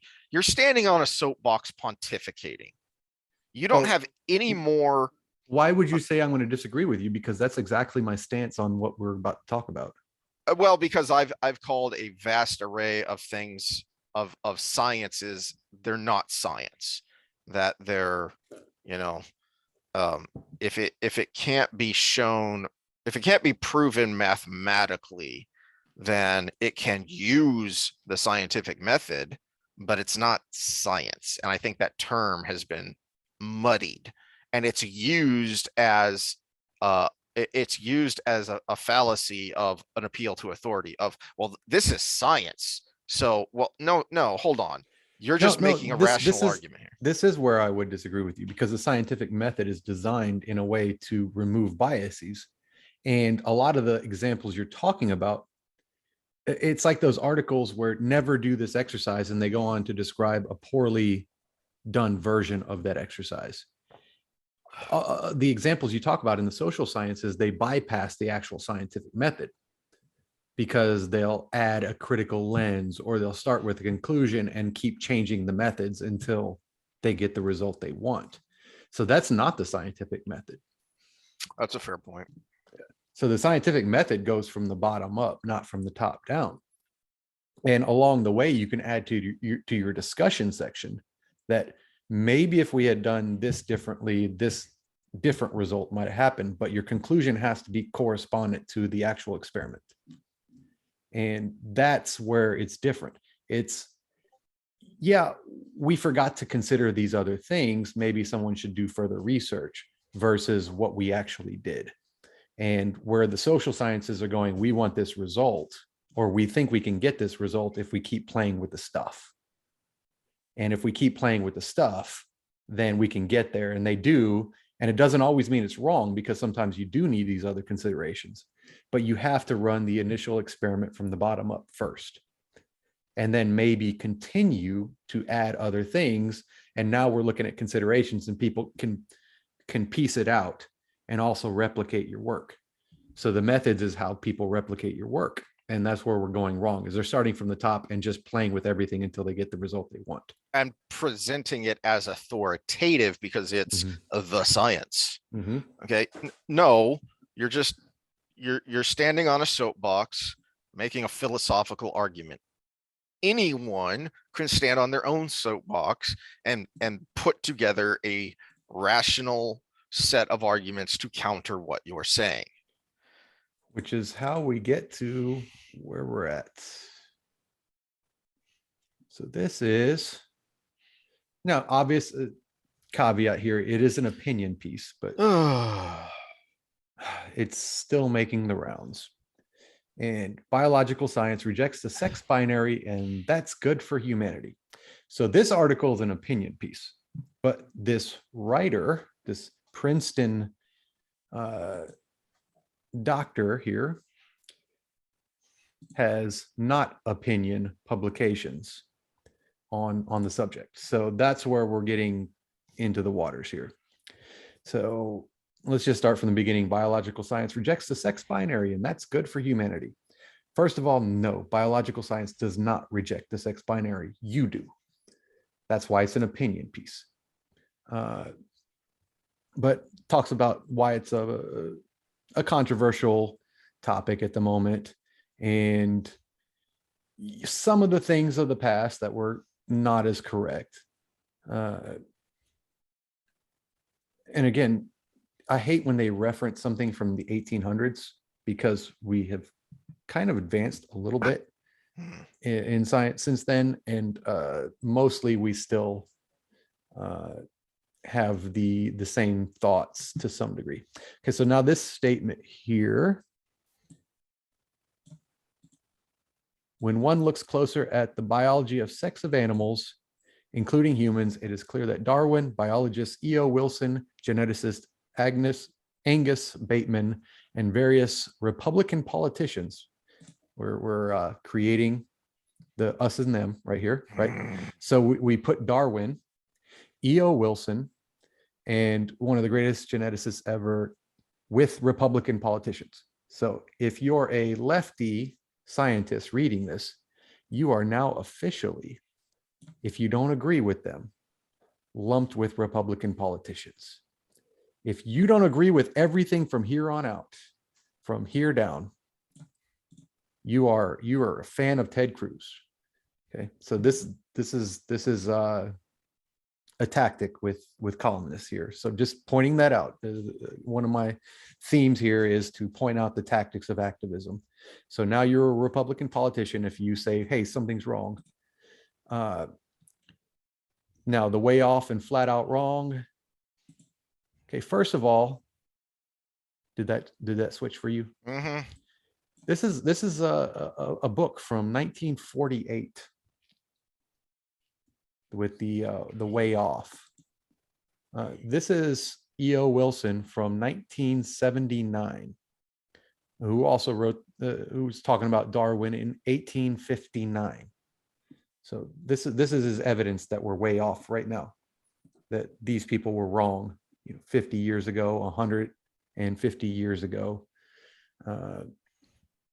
And is this the right one?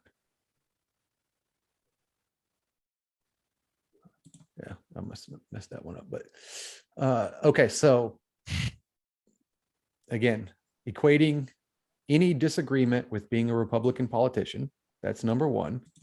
And then going back to sources from 100 to 50 years ago. Now, man, woman, masculine, feminine, neither biological terms.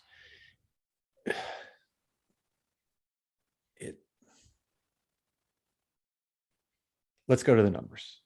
This is frustrating. Sorry. And I don't know why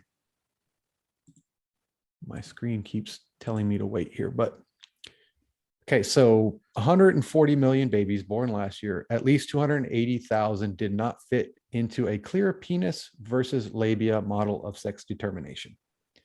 So we talked about numbers earlier.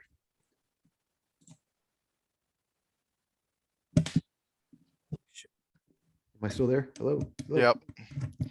I can hear you. Okay, so we talked about numbers earlier, where a very small number was used to say that something is safe and effective. Mm-hmm. Divide 280,000 by 140 million. Mm-hmm. What's the number you get? 0.2. 0.2%. So we're talking a very small number to justify the whole. So that's why I keep talking about the incongruence between arguments. You brought up an example about the never do this exercise thing. You do not determine rules by the exceptions. The exceptions are the exceptions. You rant at me. You've done it while we were recording before about stop trying to do curtsy squats.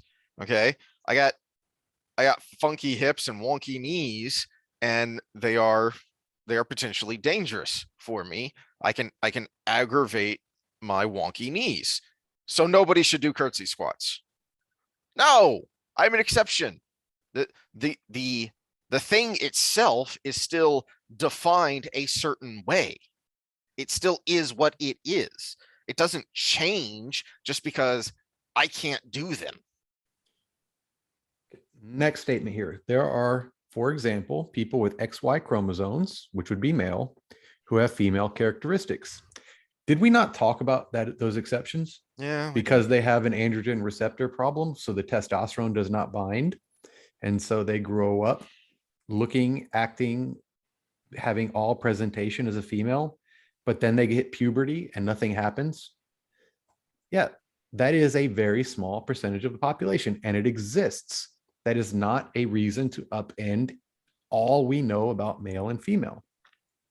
And then we go on to pimp your own book here.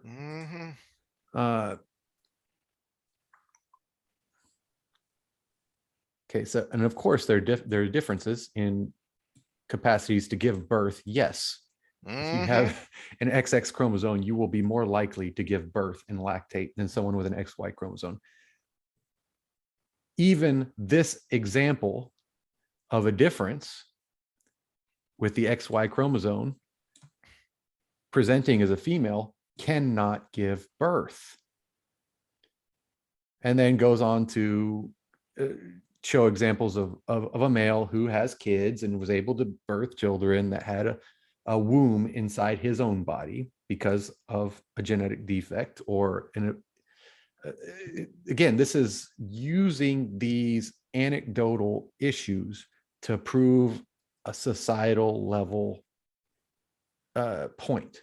Yeah. And then we go on to, again, talking about communism here, right? We weren't, but we are now. Massive evidence that tribes used to do this by group raising children versus having the standard male-female dichotomy, which go to the Sexy Time with Sam episodes to talk about how there are differences there, but they're not what you think.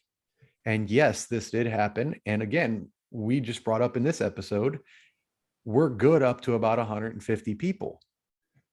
That was what was happening there. These are small tribes where you don't have a lot of people. And a lot of times, let me add another variable to that. This is not a time where you lived very long and so many things in nature could kill you. Yeah.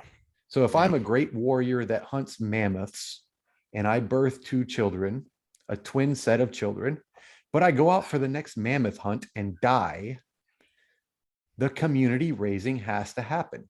They need that connection from the beginning because I could die at any minute. We could all die at any minute from any and so those children will have to be raised by others, so they need that connection from the beginning. Now, the last thing I want to bring into it is he talks about hormones. And I hate these pages that just drop ads on you.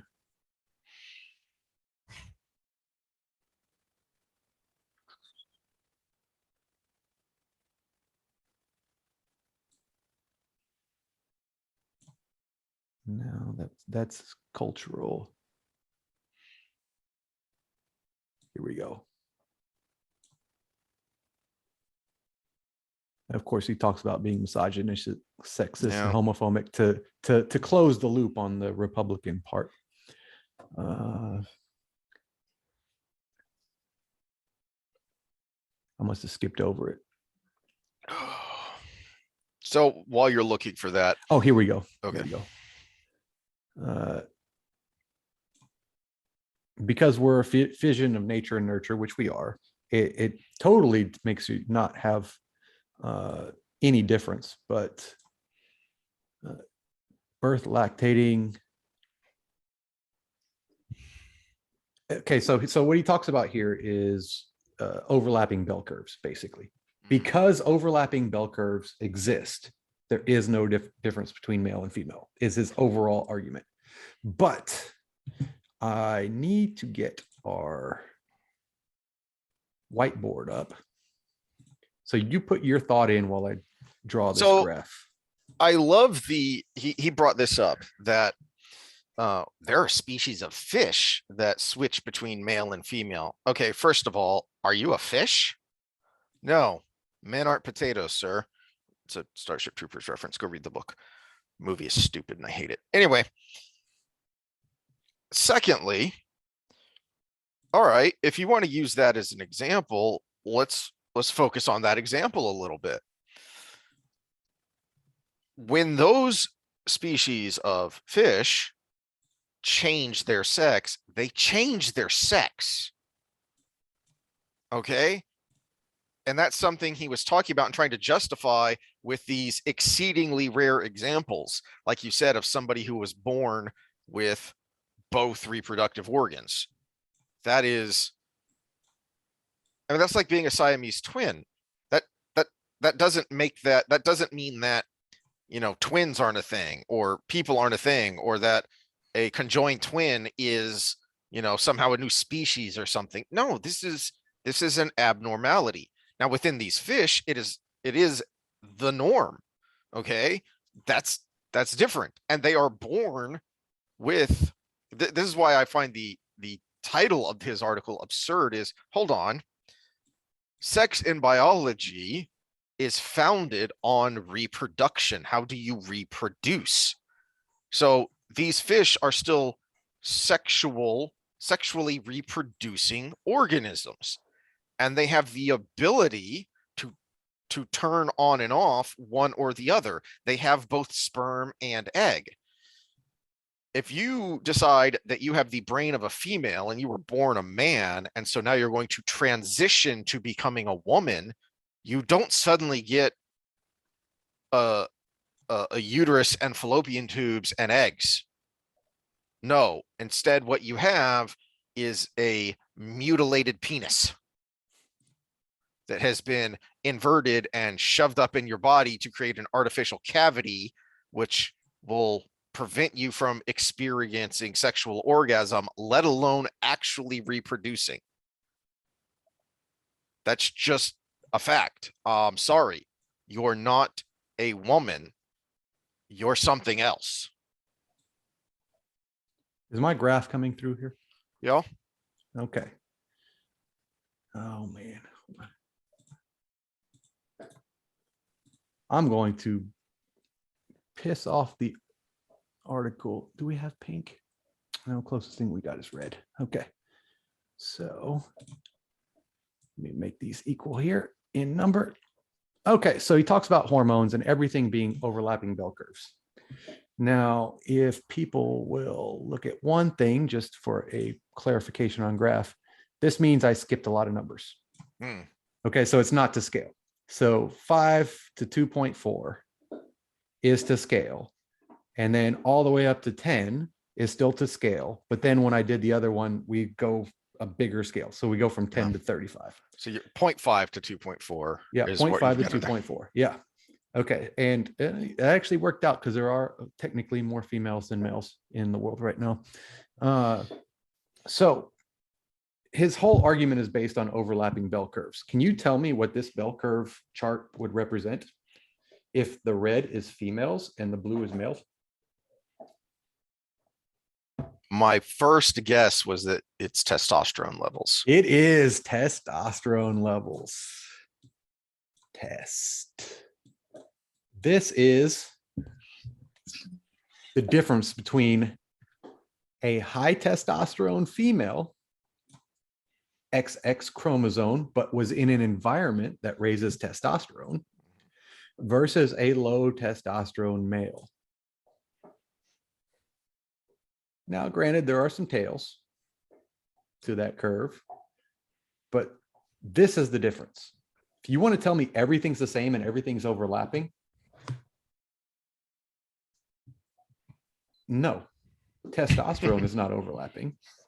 And if you want to tell me that doesn't make a difference, then you have excused yourself from the biological conversation.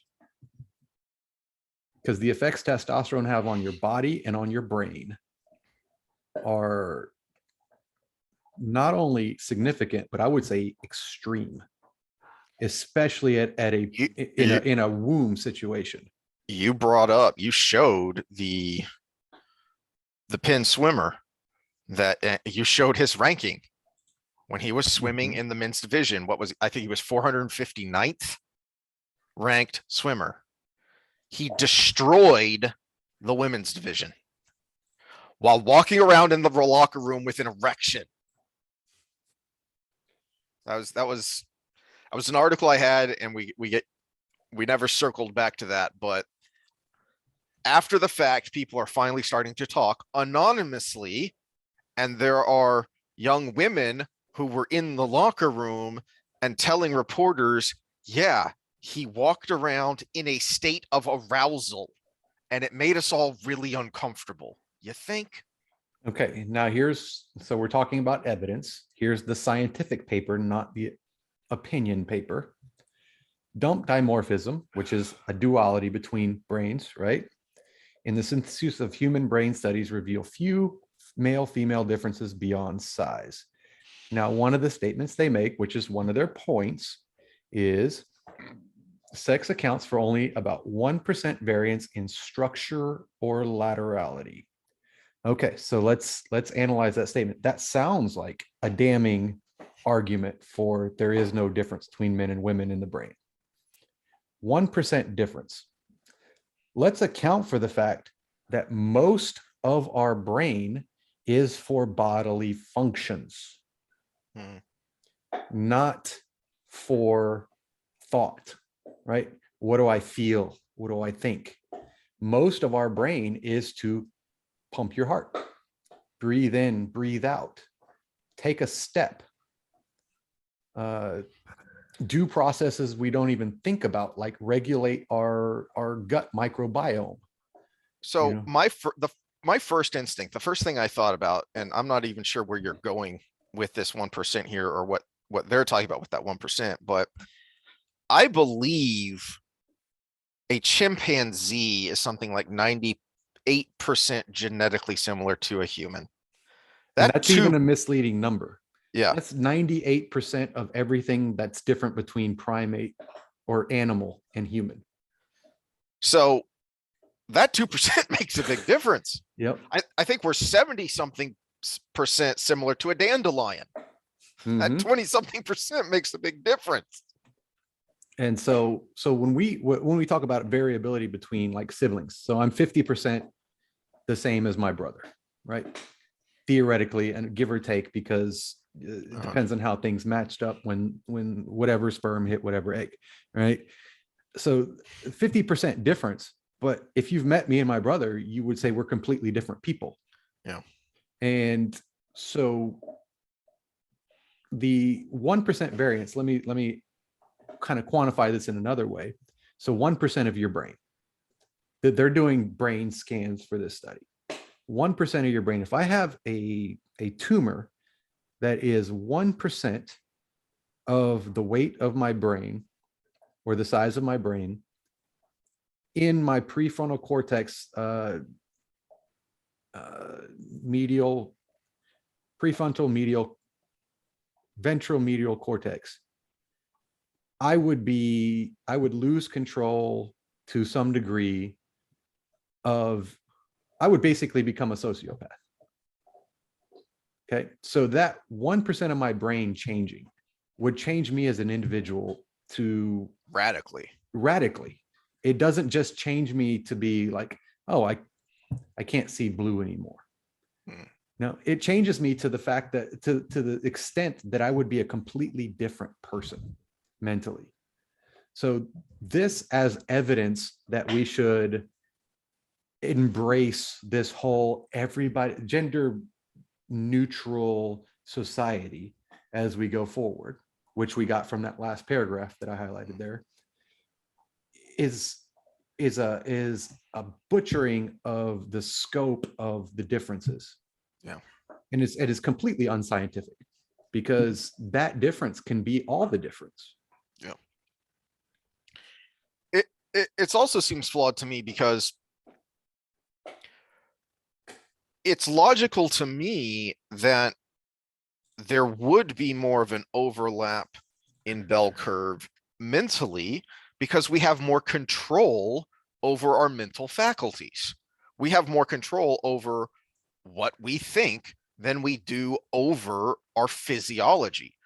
Your physiology is pretty well predetermined by your genetics, and there's only so much you can do to change it.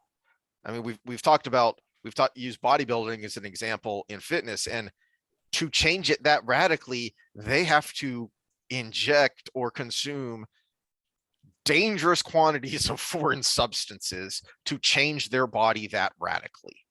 Okay. So your physiology is what it is based on your genetics, your hormones, etc. So as you showed with the testosterone bell curves, those are way apart. So it makes logical sense to me that mentally, no, you're going to have more overlap between male and female simply because we are, as that article pointed out, we are nature and nurture. And so there's going to be more impact there in our mental functions, in our mental outlook. And even that, there's still, you know, it's still within certain parameters. I think I've referenced this before, is what there, you know, one of these studies about women in STEM fields. And there was this long-term study. I can't remember the details enough to reference it specifically, but they followed high performing children that were high performing in math and science, boys and girls. And they followed them for a long time. And the boys almost all went into a STEM field. And the girls, it was just a small fraction. Okay. And of course, the diversity equity crowd would tell you that's because society discriminates against girls. And no, the study found that these boys who were high performing in math and science, that was pretty much all the skill they had. The girls had other skills, so they had other options. The boys kind of didn't have any other option except to go for STEM because that's what they were good at. That was the only thing they were good at. The girls had a variety of skills that they were high performing in. It's funny because I wanted to bring up, I was torn about this because we was talking about overlaps and bell curves, and did a little bit of research, and it cracks me up that there's more research on this than a lot of fitness topics. But the bell curve for penis size versus the bell curve for clitoral length, and there is some overlap, because that was one of the arguments he made, was androgynous genitalia and everything. Yeah, there's some overlap, but that overlap is like at the tip of each curve. No pun intended there. But but they're still different structures. Yeah. It's yes, there's a lot of similar. Okay, so we talk about the things that are same between men and women. Nipples on men, right? Nipples on men. What is the purpose of nipples on men? There's no real functional thing to it. So it's probably what biologists would call a spandrel. A spandrel is a structure that's there because of similarities in genetics, but actually has no purpose, right? For biological reasons. It's actually a term based on the spandrels of cathedrals, where they're kind of interlocking spaces which actually have no purpose. So how much of that overlap is because, well, we are human, and now these things kind of work the same way for a different purpose. And we have to understand that there is a different purpose for that working. And it's just, this article drove me crazy. And okay, so Sabatini lost his job because he had sex with an adult. Mm-hmm. And this person still has a job teaching this at Princeton. This is why I hated to take the argument of these are not fringe scientists with the Barrington Declaration, because mm-hmm. we would say, oh, that's Oxford, that's Stanford, that's this. This guy's at Princeton, but yet what he says is complete gibberish. I tried to find good things in the article. I could not. He's not a gender studies guy, right? He's a PhD biologist. Anthropology. Oh, he's anthropology. Okay. So that's kind of one of those gray area subjects, you know. But yeah, but it's still Princeton. You would still take his class if you were an evolutionary biologist in training, because anthropology is part of it. So there is legitimate scientific method process in anthropology, but we've gone a different path. That's why I wanted to bring that up. Ugh, that was annoying and it hurt my head. Well, you want to end on a positive note? Yes, please. You asked me another question not that long ago.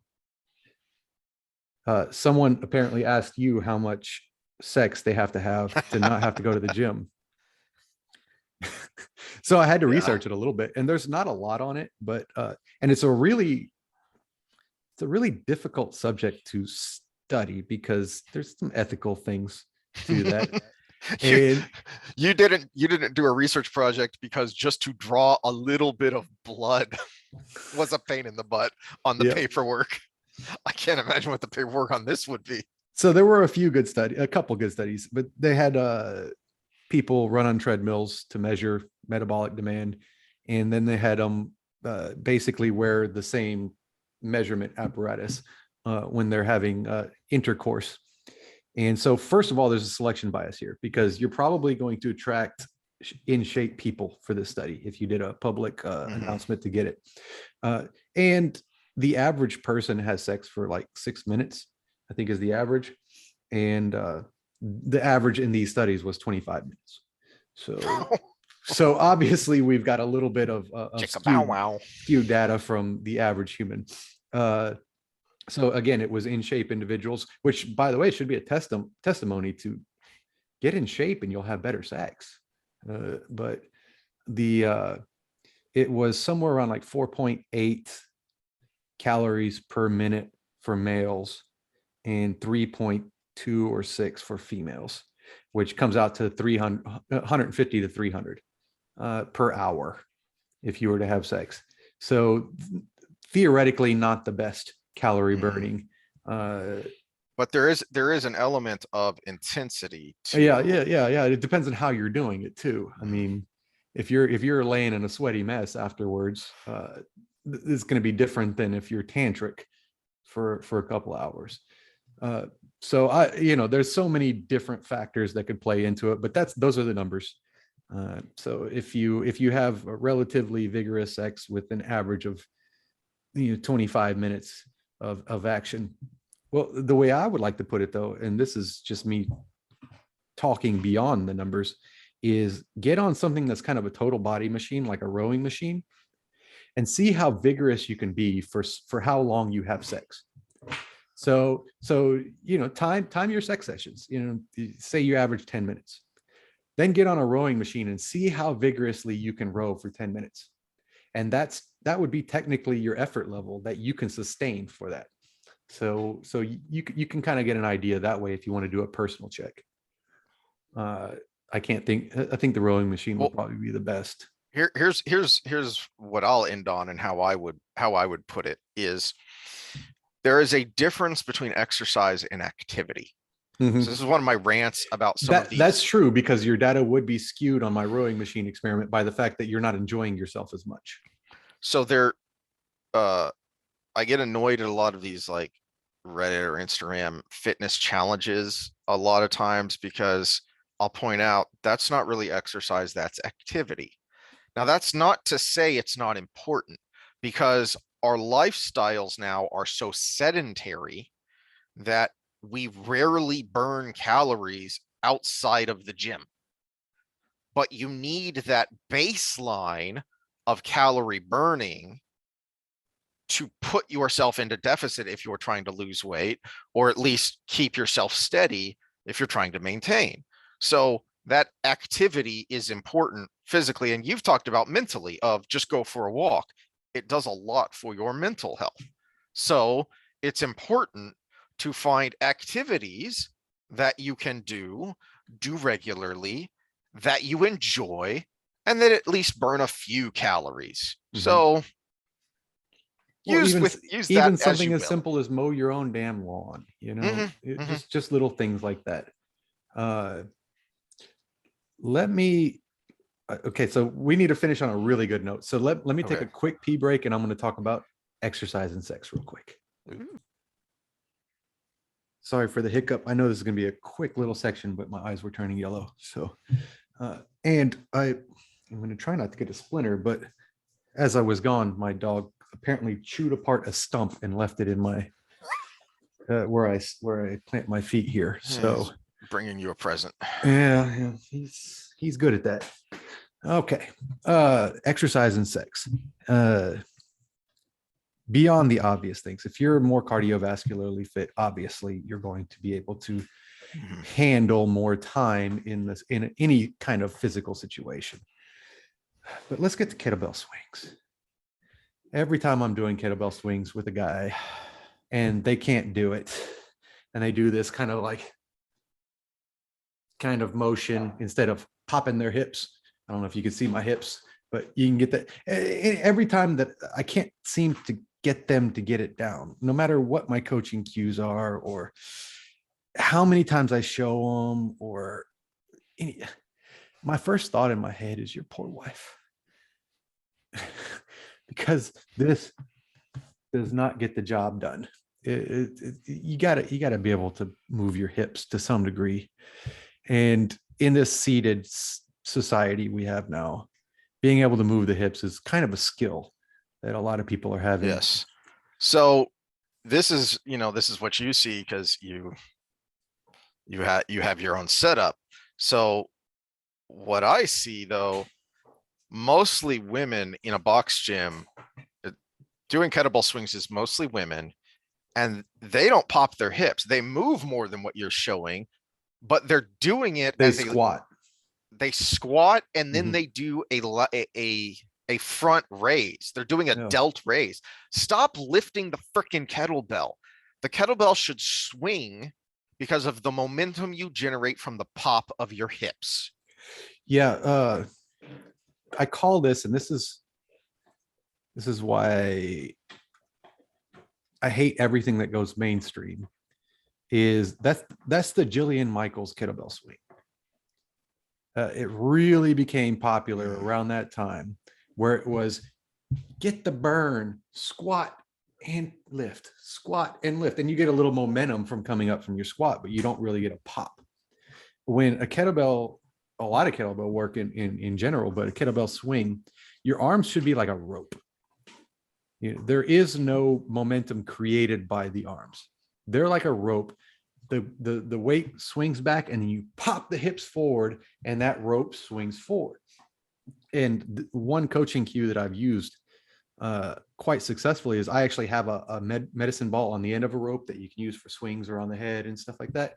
So I'll wrap that around my neck and I'll take my hands and I'll just pop that hip, pop that hip up, boom, like that, and swing that weight up, and then pop, and just keep doing that with no hands. And all right, who we got here? Oh, that's we got Brett Contreras from 2012, 203 pounds for 20 reps. All right. I think that the weight here is helps show what's going on here, because he's not lifting that with his arms. That's 203 pounds. No, that would be a labrum tear if he tried to lift that with his arms. That's pop with his hips, right? So that's all in the hips right there. And that's what I was specifically looking for him. Well, and CrossFitters in the audience, you notice he didn't pop it overhead. Yeah. I was specifically looking for him because I was hoping he had one explaining it, because he's really good at explaining movements to a layperson. Yeah. I love Eric Cressy, but his nickname's the glute guy for everybody in the audience, which I had a similar nickname in my town. They called me Ass Man. Different reasons. No, ASS was an acronym for anti-sit Sam, because I was so big on correcting sitting posture. Sure, that's what it was. It wasn't. They explained it to me that way. Hey, the person who gave me that name actually sometimes watches this. So if you're there, put a comment in the. Sure, it has nothing to do with personality. Well, all right, there is some of that. There is, but I'm a nice guy. Well, at least we could end on a bit of a laugh and something positive, because what we were everything we talked about today annoyed me. So it's bench day, bro. So I'm gonna go lift heavy things and get unannoyed. How much? I'm gonna eat lunch. Trying to see how much time I have before my next client. 2 hours. Well, Wednesday is my easy day. That's why we're doing this today. So if you're seeing this tomorrow and it's not Wednesday, I'm going to try to get it. I'll get up tonight because it takes about an hour for these to process. But okay, so we'll keep an eye on the Sabatini case because it's in litigation. Sex is actually biological. Sorry, everyone. And what else did we talk about? Oh yeah, the argument needs to be different on the other thing that we tried to kind of skirt around actually naming. Although you said the word quite a bit. We'll be algorithmed. If you made it through all of this, what is it, about 2 hours now? If you made it through all of this, thank you very much. No Wheel of Time. If you're one of the crossovers, we'll get to that probably again this weekend. yeah, probably the weekend, because I'd like to have time to finish off that whole storyline. Anything else before we go? I got nothing. We did the disclaimers. Yep. I'm gonna go try and be healthier, and you people go be healthier too. All right, later.